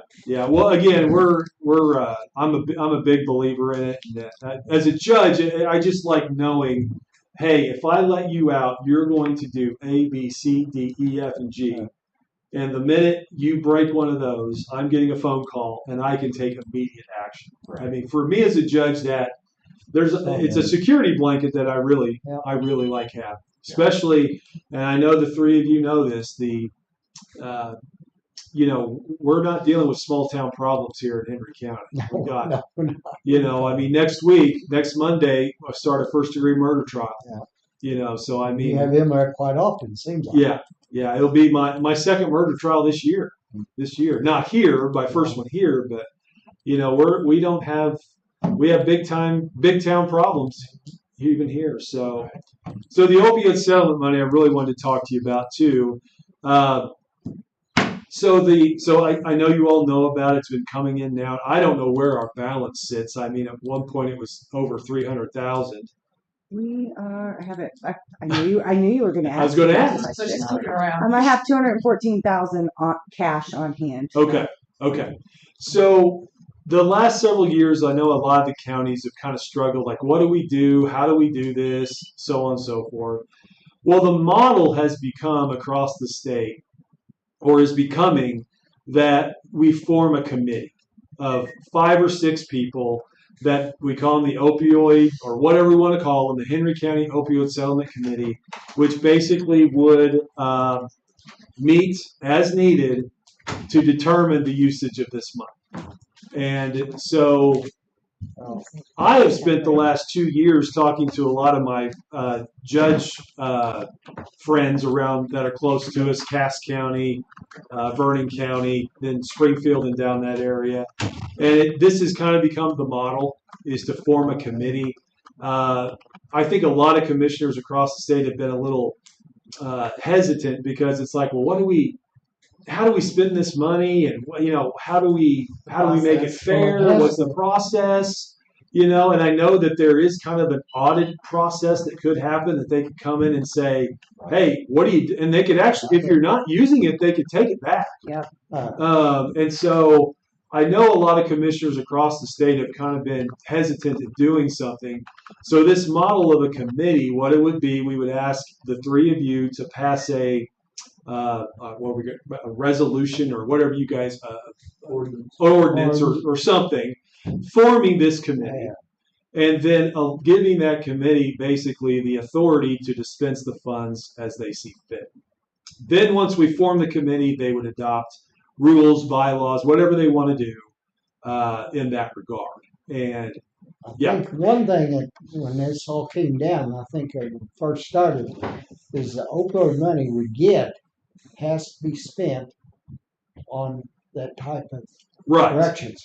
Right. And that's what we've done with it now. We've used Right. it over to jail Right. on some of that because then it goes Right. there. Yeah. But you have to use your guidelines to go there Exactly. because if not, then you can lose it. Well, and they've also in the last year relaxed some of that. It Well, was opioid only, and now they've kind of opened it up to all substance abuse problems, which is good for us here because methamphetamine is the primary problem in our area. But the problem was becoming a lot of people are like, well, what do we do? So some of these committees are forming, and then they have an application. So let's say the Hope Project here in town, run by Amanda Rowe. Let's say she wants to come in and ask for, she wants to buy new beds for her facility, new mattresses or whatever. Well, then she could fill out an application, present it to the committee, and then the committee decides, and then the money is then distributed. It can be, I have a judge friend down in Ava who they bought a new AC unit for one of their homeless shelters, or one of them they bought a van for one of their treatment facilities because they're driving people back to Springfield all the time. So, I just think it would give. I think for the three of you, it would give you kind of the. You're covering yourself, I guess, a little bit, knowing that there's a committee. And another thing it would save the three of you from is just a free-for-all of people coming in here and saying, I want this or I want that. It would give this committee the ability to kind of vet these things and make sure that they're legitimate, and you're not just handing money out left and right. So I kind of took a little bit of initiative. I thought of Jim Switzer being on this committee, and he is, I think, agreed. I think one of you should be on it. Probably not the presiding. Probably should be one of the two of you should be on it, and then we find 4 or 5 other people. And I think then you just need to determine what your bylaws and guidelines are and the authority, and then that way, and then you can meet whenever you need to meet. Essentially, so I don't know. I'm going to ask the three of you to kind of consider this plan, and if you think it's something that would be well, then I can kind of take the reins on getting the formation put forward. It's it's a good chunk of money, and I think there's a lot of it doesn't just have to be judiciary things either. I mean, it could be. I know there's been a lot of talk recently about the homeless, the Project Homeless. Yeah. They've gone through some ups and downs. I mean, so it doesn't have to be anything that's attached to judiciary. It can be for anything, that falls within the guidelines. Yeah. Yeah. Or the one when we first got it, that was pretty strict. But you're saying Right. it's changed since. They have relaxed some of the rules, and they've kind of relaxed it more to all substance abuse issues. So. Or those who are laterally affected by the Right. opioid use. Right, which is how we can use it for treatment court. Exactly. Yes, exactly. Yeah, So, exactly. Even mentioning family members and people who are not victims themselves, but basically have been affected because of the opioid addiction and the issues and that sort of thing, because they're out there. And it can go even simple things like one of the things, even in Clinton, we have people with transportation problems. And really, actually, when it comes to substance abuse, Compass here in town does a great job of helping us get people places. But when it comes to mental health facilities and the VA, we've got several people that are getting VA services. Well, getting them to Kansas City to the VA hospital sometimes is difficult. Right. So, just even as simple as, money for like a ride share program or something would help, but anyway, that's what I just would like to bring before you for consideration. I think, I'm intrigued by that. Yeah. We have something kind of like that with the LURF board. Yes, Law Enforcement Restitution. Yeah, Plan. and LURF board you're required to have. Right, so we could definitely model after the LURF board. They meet once a year. Yeah, this is what we're doing. Who else do you have in mind for the board, or is that just Jim?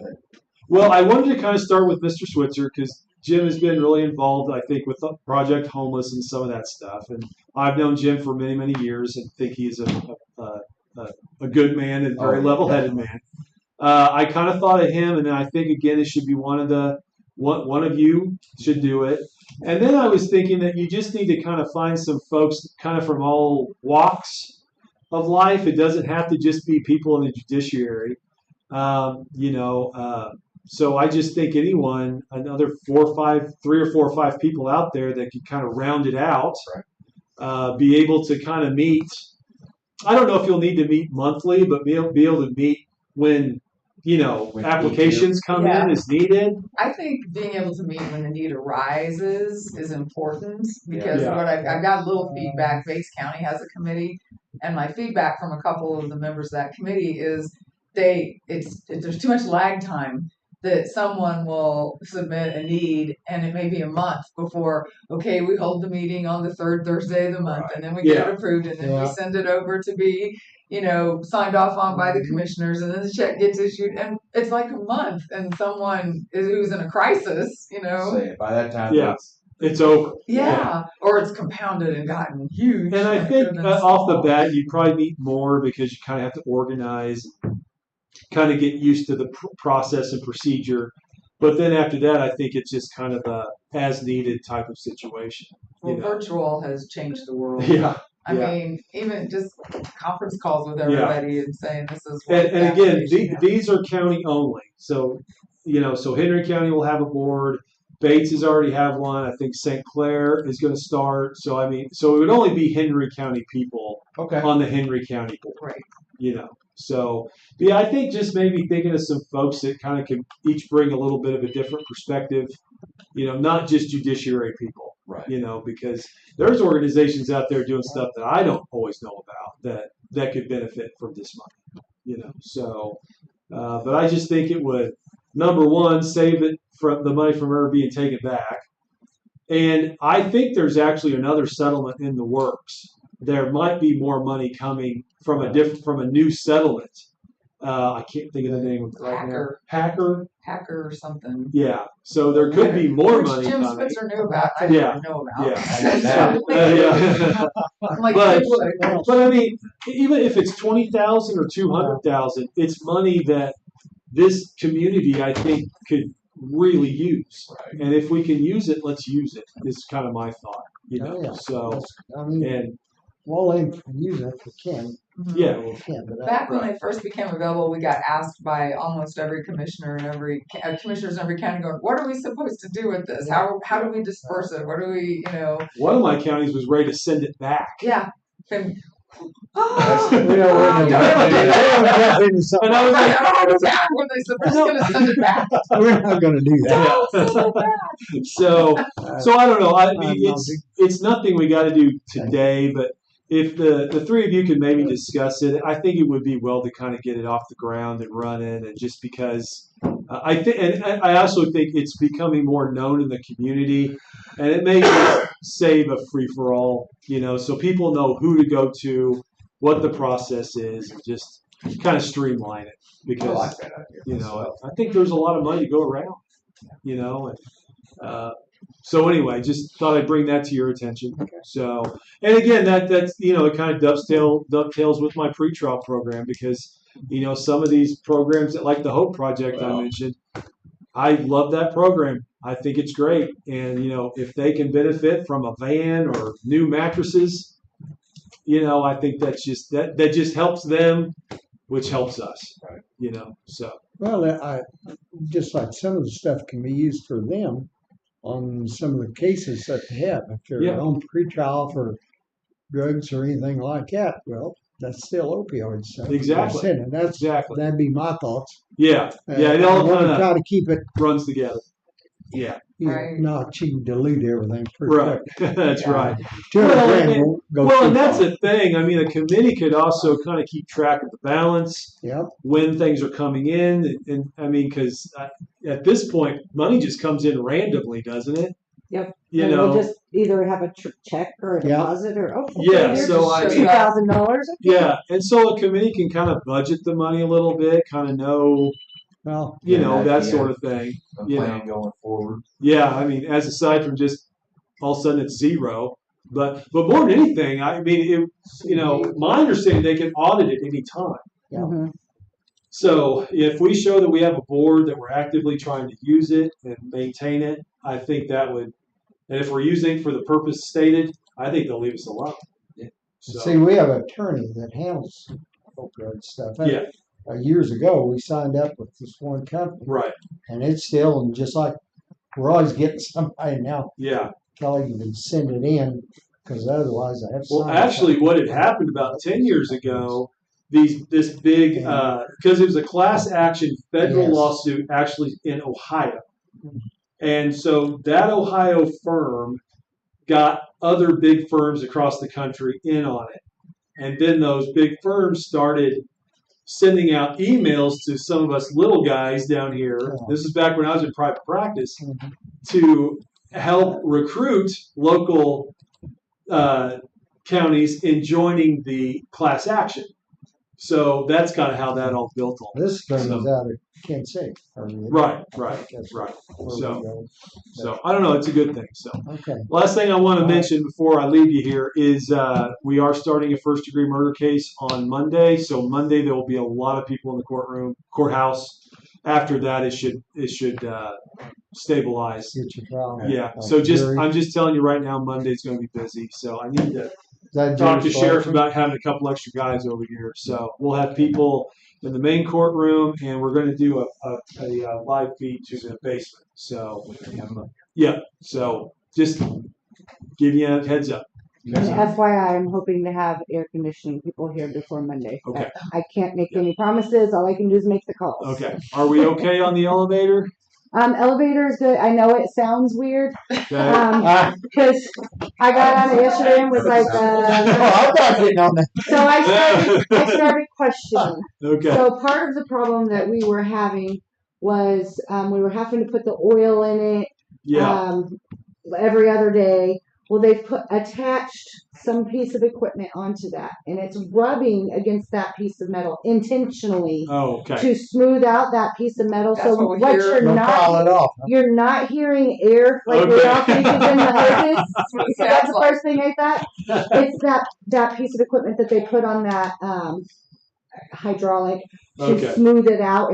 I guess it's kind of sanding it as the elevator's Ah. going up and down to smooth that out. Okay. Is what I was told. I actually wish you would have told me that. Ignorance is bliss sometimes, right? This morning, and I thought that's a new sound. What is happening now? When the shaft gets smaller, the elevator will Yeah, that would mean it comes fast. I'm not an elevator expert, but that's how it was explained to me yesterday. Don't worry, you're not hearing air. That is supposed to be doing that. It's Okay. doing something while it's in there.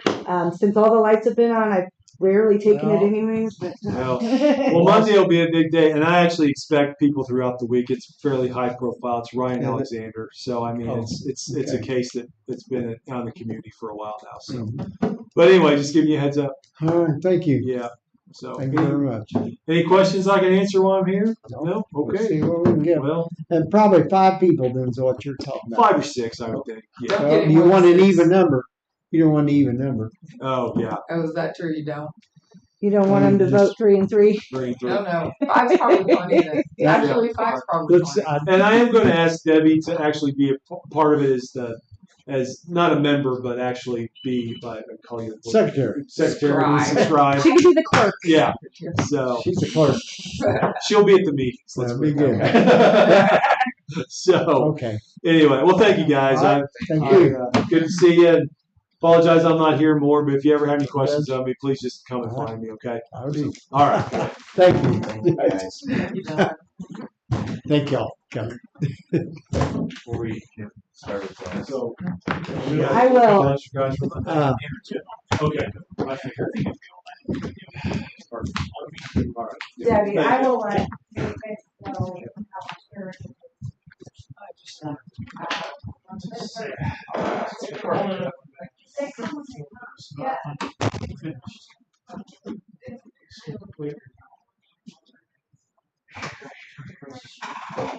Cool. No, we'll see you guys. Be careful. You too, guys. See ya. I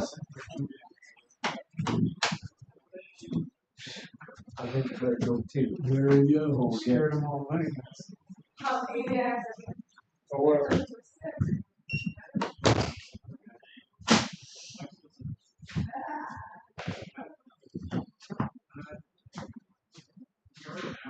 Yes. How you doing, Jim? Think all right. Wait a little bit.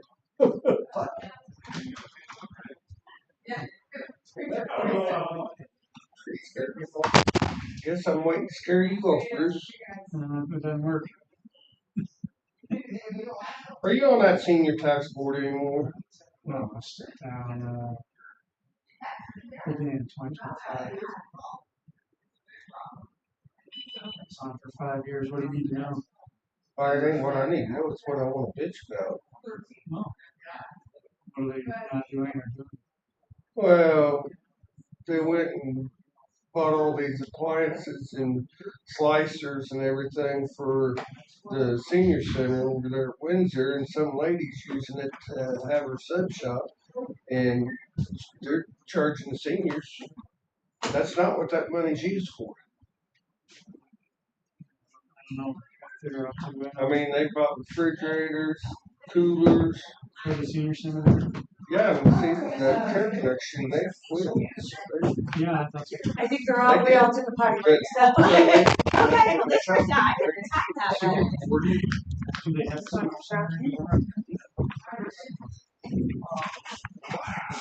Thank you. Wow, I'm good at time. So hi, I'm Kelly Cox. I'm Kate Bradley, Southside Commissioner. I'm nobody. Okay. I'm the second nobody. Oh, okay. Hey, I'm a nobody too that just dropped in. I'm Kelly Mary. I'm the county clerk. Oh, okay. Well, I'm just in the area just about transportation. So I'm with New Growth Transit, the volunteer transportation network. So, and I think it'll be in your Democrat. Isn't that the name of your paper here? Yeah. They're going to do the story about Helen Crowder, who's from. Okay. So she was the top volunteer in ServMo. That's amazing. So she was recognized as Missouri's top senior volunteer for the whole state. That's awesome. Because she drives about 40,000 miles a year for our program. She's always on the go. She is so sweet. She's more than mileage. She gets paid. They get 73 cents a mile reimbursement. So, but yeah, I know.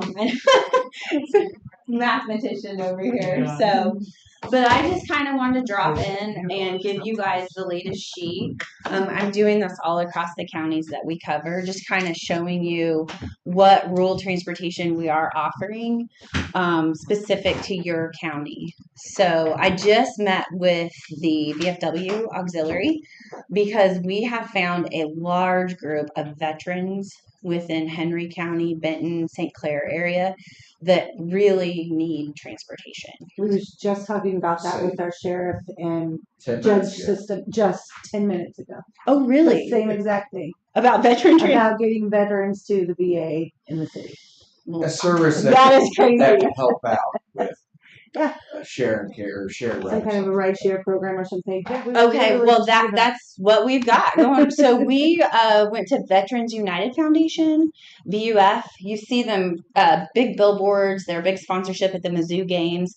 So we applied for funding for them. Henry County spent the majority of our funding, but we spent $10,000 in 4 months. And the money in our program, when I say we spent, that money goes to rides. It's not going to pay my salary, and I have a team of 8. Like, it's going for rides for people. So that's when I found out. Then we looked at the results from that funding, and I'm like, where are we spending the bulk of it? And it's here. It's Benton, Henry County. The people from Benton County are coming into Henry County. St. Clair County, they're coming into Henry County. So I wrote another grant to VFW, to Wounded Warrior Foundation, and then I just talked to the auxiliary, and they do a 5th Saturday bingo, and they'll donate half of those proceeds to whichever organization they want to sponsor. Wow. So they have a board meeting tonight, and so I gave them all the information to see if we could get, I don't think we'll get the 5th Monday, but we'll probably get the 5th August, Saturday. So we are actively pursuing ways, and those dollars would just be spent on Henry County veterans. So our technology allows us to make sure that funding goes just for certain Oh, that's great. Yeah. So if my information, my contact information is on the back here. So if there's other organizations that I need to reach out to here in Henry County, I mean, I went to the senior center to talk about something, met the VFW auxiliary, then from there, you know what I mean? Like I'll do the footwork to raise the money for your county for transportation. So if there's somebody that Darren's group, possibly. Yeah, I don't know how much. So I would. I'm not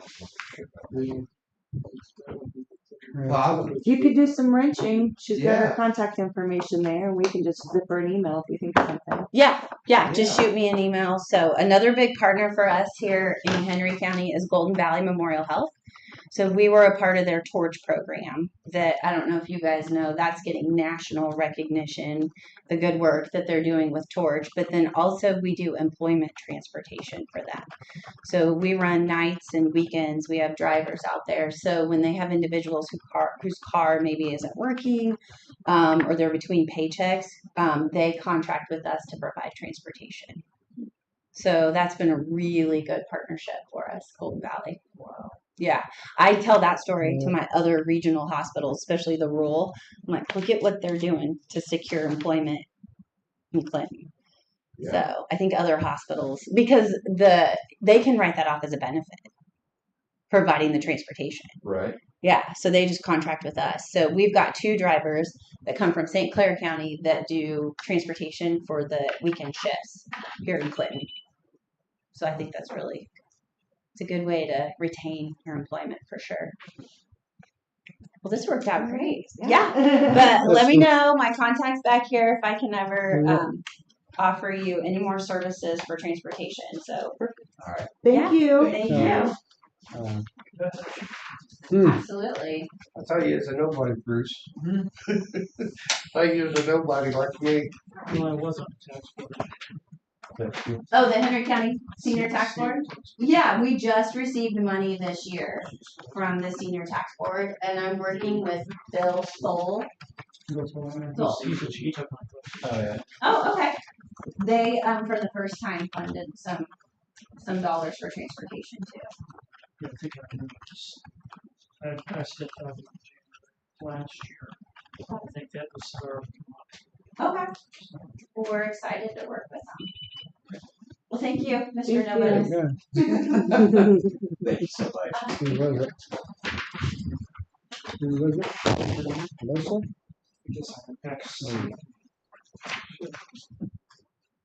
Her name is Kelly. Kelly. Bill Toll is the chairman of the Senior Tax Board. Kelly. I don't know if you guys weren't in here when she said that Helen Crowder was the top volunteer driver. She's from Henry County. The newspaper did a thing on her. Drove over 40,000 miles last year. She got recognized with some question. Yeah. I ain't got my phone out, but They were doing stuff. Putting on that door for some churches. I wasn't for that. It's getting too generic. So I'm like about this. I had heard the center close down. They use their own car. So Yes. They They get reimbursed mileage. Well, the bad thing is, what happens to all the equipment 30 days if it goes belly up? I mean, it needs to go somewhere to get use.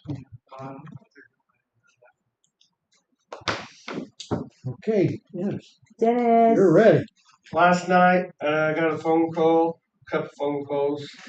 I guess we had a bridge. Somebody packed the abutments full of logs and stuff and set them on fire last night. So I'm in touch with the bridge inspector to see if we're going to have to close the road or close the bridge or what the deal is going to be on it, because it is a weight restricted bridge anyway. So with it being a weight restricted bridge and the beams getting hot enough to go glow red, I'd say we're going to be closing the road. So and I checked with Kelly this morning.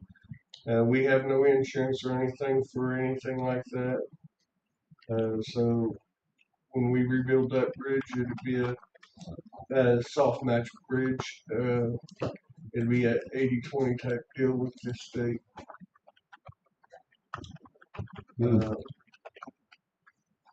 Otherwise, we're just swamped right now, getting culverts put in and getting ditch work done for some of these townships and hauling off dirt. How big is Elon? How big a bridge is that? So it's Is that the one at the end of AC? It's on. You take 850 back to the west from AC, Okay. and you take 171 up, and then it turns into 231 and goes around a curve, and it's down in there, just past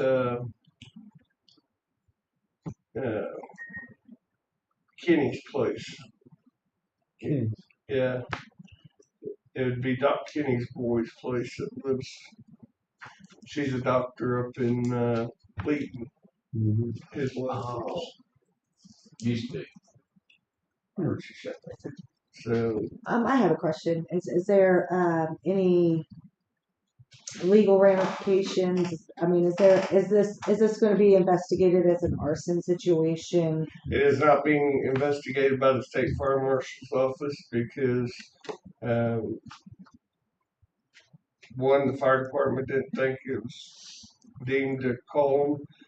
Two, the state fire marshal's office will tell you unless you have somebody standing there drenched in gas and with a gas can in their hands, you can't prove that they said it. Okay. So I have not made a report with the sheriff's department yet, but that's up to you guys if you guys want one made. I think it would be a good idea. I think it'd be It's all not right gonna to hurt anything. check to into it. report. That's right. And find them. Prosecute. I mean, that's going to be a costly thing for the county if there was ever any way to prove it. Somebody caught something on camera, or 2 months from now, somebody said, "Look at this video. Look what I did," and it's out there. You know what I mean? At I'll least get we can police say, "Well, we report made made a on it report." today then. Jake, I kind of misinformed you last Tuesday. Some of the things that are going to get put on the back burner because of this 1101 or 1001 road or 1101 road up here in Bogart is some of the repairs that we was going to make to bridges and stuff this year. They're going to have to be put off because just how the nature of the beast is. I understand. So, I mean, we had work planned. It's not like we didn't plan nothing. It's Well, I didn't figure that. I didn't know if you had. We're just planning to repair. It's adjustable. Yeah. Okay. So, I apologize for my actions last Tuesday, but I'll tell you up front right now, I'm not going to come in here and argue with a bunch of old men. No, you got railroaded, Dennis. We should have put a stop to it. They wasn't going to hear anything but a bridge. Nope. And that's the only thing they had on their mind. I could give them a solution to that on a golden platter, but if it didn't involve the bridge, they wasn't going to hear it. So, bridge is going to resolve it. It's just going to cost us a little money and a little time. So, it'll work out. Okay. Fortunately, you're right. You nailed it. So, anyway, Kelly, you got anything for me? I don't think so. Thank you. Jim, you got anything? Jake? Yeah. I figured.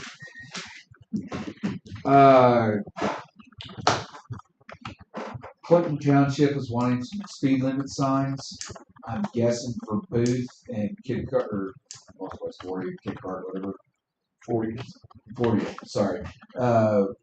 You might reach out to Bob Parks and find out how many they're wanting, where they're wanting them. They're also wanting to get weight limit signs for out on 18.7 for Northwest 401, I think is what it is. Martin Curve Road. Martin Curve Road. And you sent me to Martinsville Road. Long ways apart. Yeah. Well, you know. Had Martin in the words. My apologies. Anyway, Fields Creek, they have 0.575 miles of road on that. 0.75 what? 0.575 On 401. on 401. Okay. Clinton has 0.500, half a mile. Okay.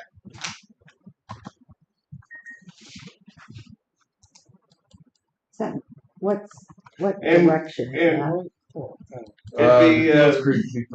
It'd be northeast Thank you. 401, northwest 401. It'd be Fields Creek is on the north end, Clinton Township's on the south end. Northeast and north. Say it again. Northwest 401. Uh-huh. Fields Creek is on the north end. Clinton Township is on the south end. Thank you. It said Martinsville. That's what I wrote down. Well, good thing Sam was with me because you mean Martin Curve. Yeah. I said, oh, okay. Thank goodness for Sam. Otherwise, I'd have been out there around T Highway somewhere trying to measure the road. Wow, goose chase. I'll get with Clinton then on those. Okay. What are the, and it's none of my business. But what are they wanting to weight limit restrictions on 401? Because there's no bridges or anything on that road. Probably because the pavement. Clinton Township's paved part of the road. They paved their half. Yeah. That's the only thing I can. I was just checking. Yeah. Because there's two 10-ton weight limits on each side of it right now. I was gonna say they even mentioned that there is signs on there that, like you said, if they don't get them on the highway, once you pull into it, you're stuck there. But they're, So if they're already There's there, already- they just need to Well, move it. Well, no, because if you pull off the highway and your big truck is already on there, then you gotta back out or go that forward. sign is right there. It is right there. One is posted probably on the back of speed limits or stop sign. I mean, not on that road. Now that road? No. It's That's- directly across from me. That's the next road down. They've got a weight limit on it, they've got ordinance. So, They've had to do something to put a weight limit on The it. thing is, what they need is just need MoDOT to do their, Where you at? do their. Cup. A cup? Yeah. One right there. Should we look in the Starphone. middle? Go down one door. Pull it. See, I don't know if they got anything or if they Three just cups in there? have signs because they look like Look down they- below. Next door. Yeah. I'm, There is a cup. that's why I got a cup. that's why I said because these signs No, we're good, Jim.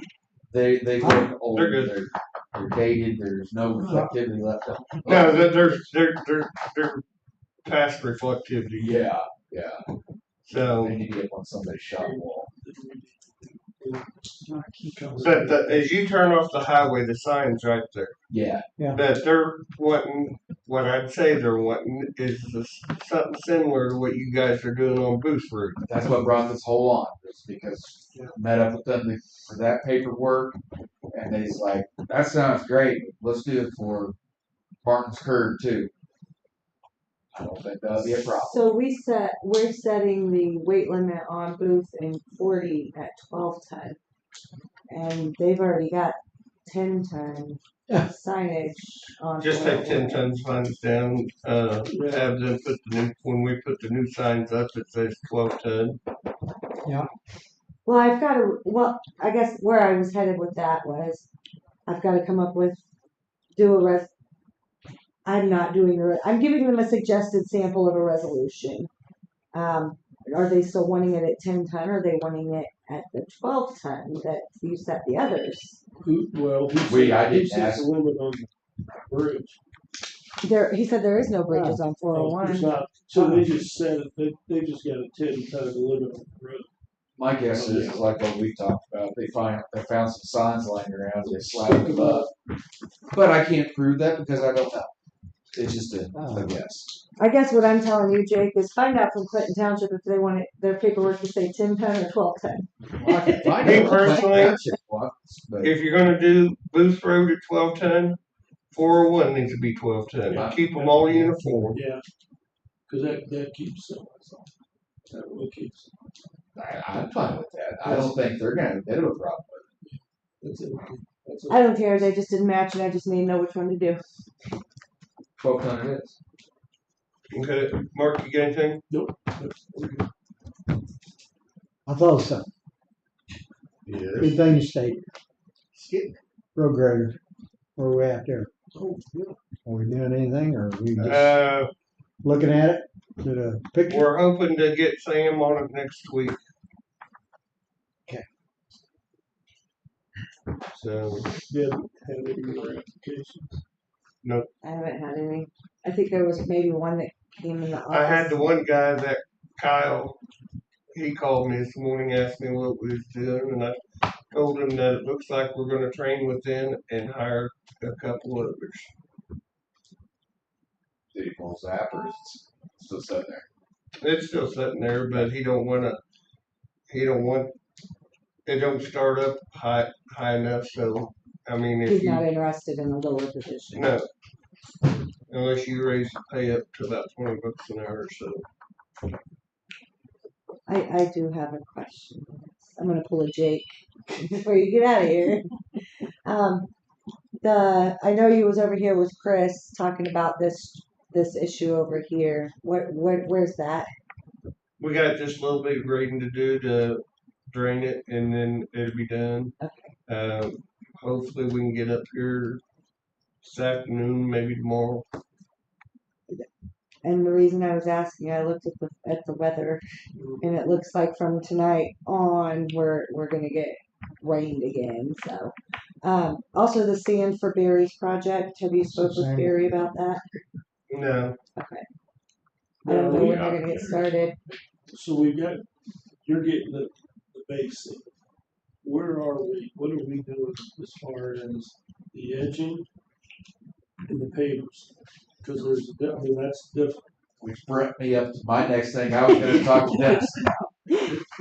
Sorry, Dennis. You got that sand covered, right? Yes. So whenever you get a chance, you're going to bring it up and dump it, and then his guys can come up and spread it out. Can we also get you to bring up the pavers?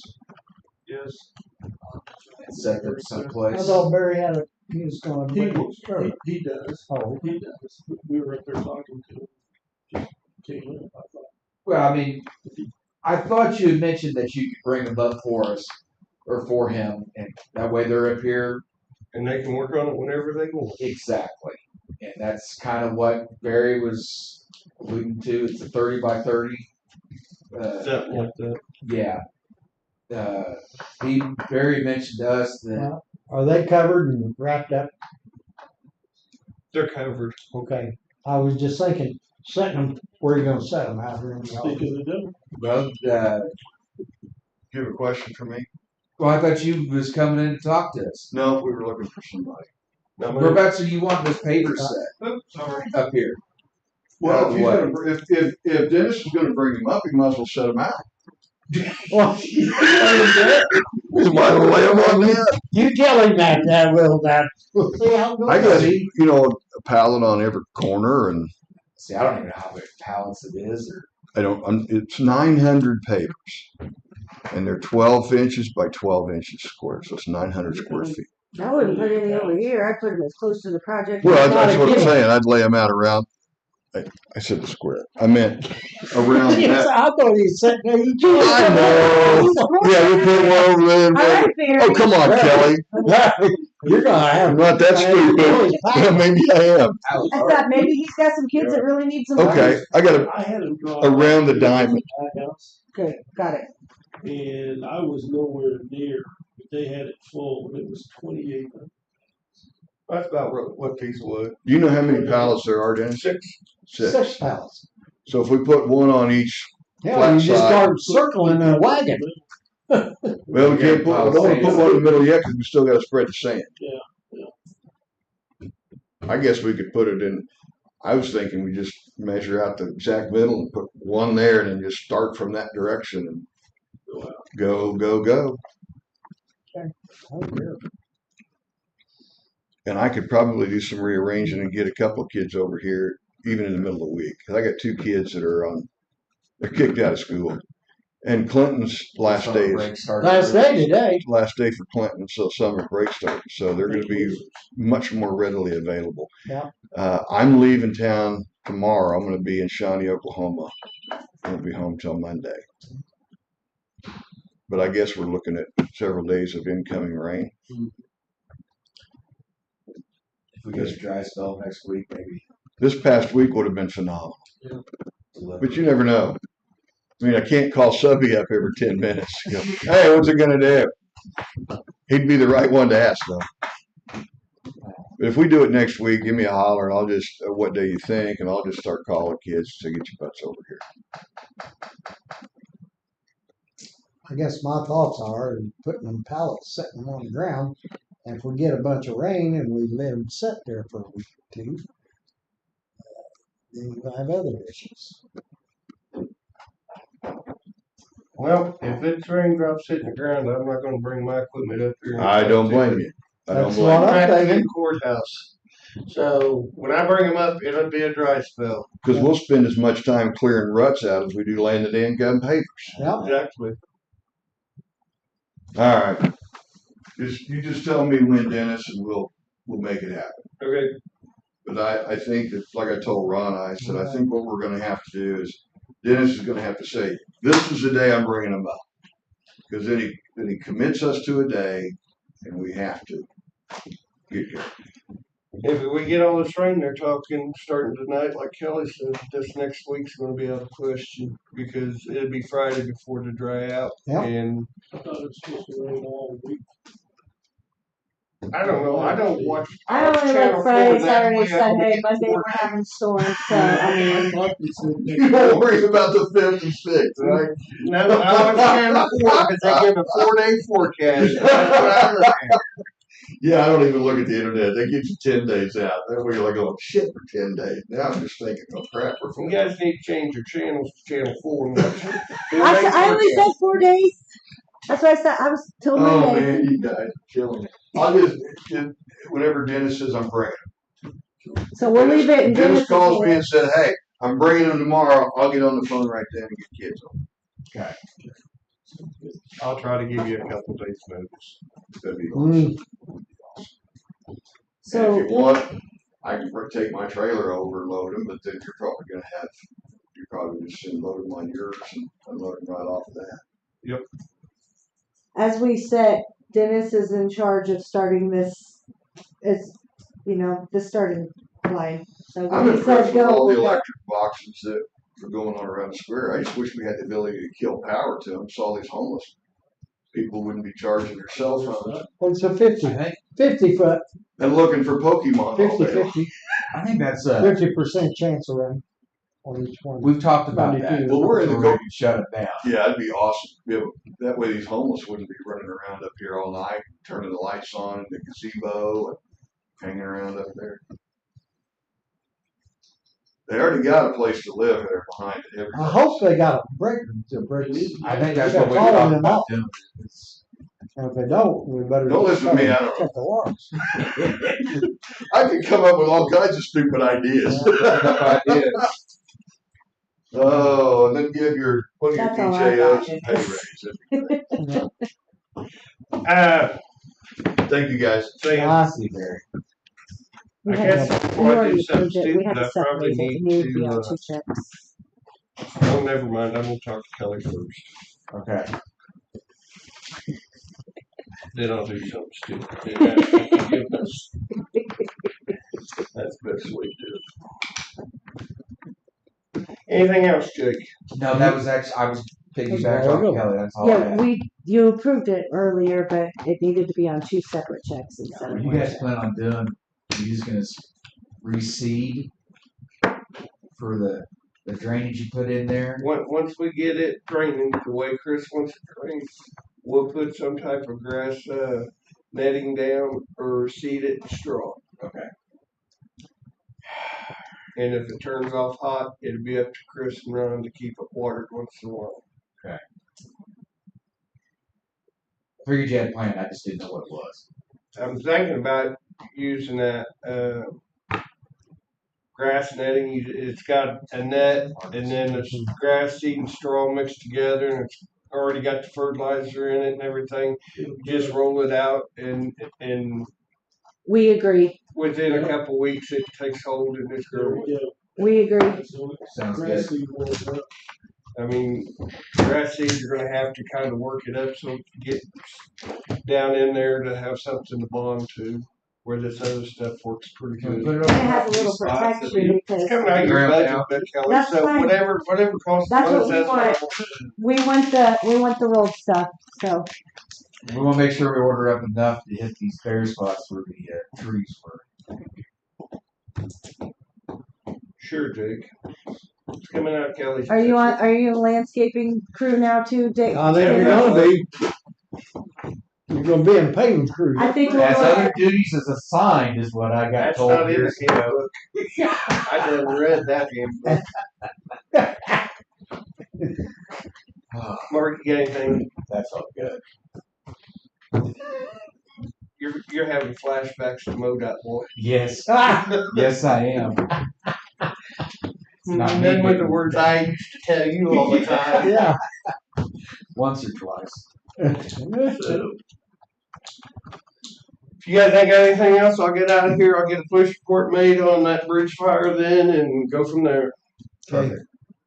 So, and if the bridge inspector says close it, I'm gonna take, 2 big concrete blocks up there and put on each side of it, because otherwise, if I just take barricades up there, that'd be in It'll be pieces gone. in the ditch. Is it closed right now? No, I ain't gonna close it until the bridge inspector tells me so.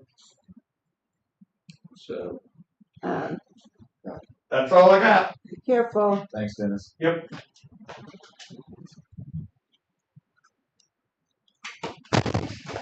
We huh? We We We.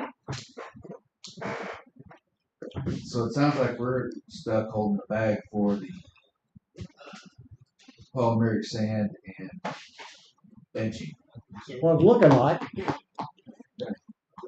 I think if we want to keep it, they're doing the project, but it's up to us to maintain it. And I think if we want to continue to have easy maintenance, then that's something I'm willing to eat to do the project right the first time. Right, yeah. So that's gonna be 120 feet. They come in 4 foot. You may be able to get them in longer lengths. You talking about the edging? Yeah. But we want to make sure that they have what they need Yes. when we start this Well, project, yeah. because they're going to pull the trigger and then we're going to be like, well, we don't have the edging. And then now we're down 2 more weeks because we didn't do what we needed to do. Right. So, And whoever orders the edge needs to make sure that they also order the spikes that go in, because they Wait, come. wait, they wait. To come hold with- it down. did I hear whoever down there? Because that almost sounded like a volunteer. When I hear whoever takes this job over, I thought you was gonna ramrod it. not me. I I'm know not. what she said. I'm sorry. I'm gonna be out there. No, him. He was the one saying whoever orders it needs to do this. Well, hello, whoever. Kelly, isn't that your middle name? What, whoever? Whoever. I'm not maintenance, nor am I buildings and grounds. That's commissioners. Last I checked, I was county clerk. All right. I think she sidestepped that.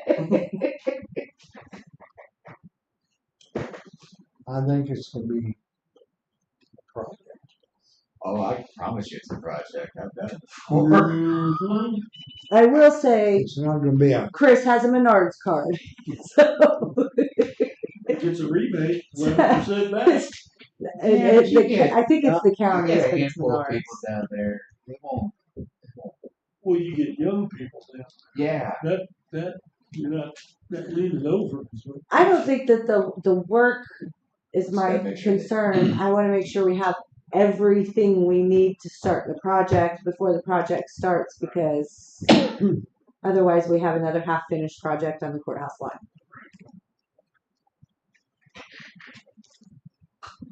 And Chris is not here today, so I can't talk to him about ordering edging or anything like that, but I certainly will when I see him.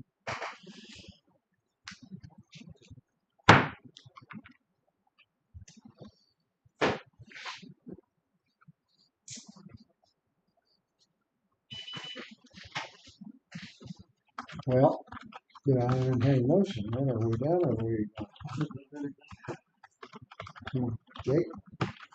Got anything else? Sure?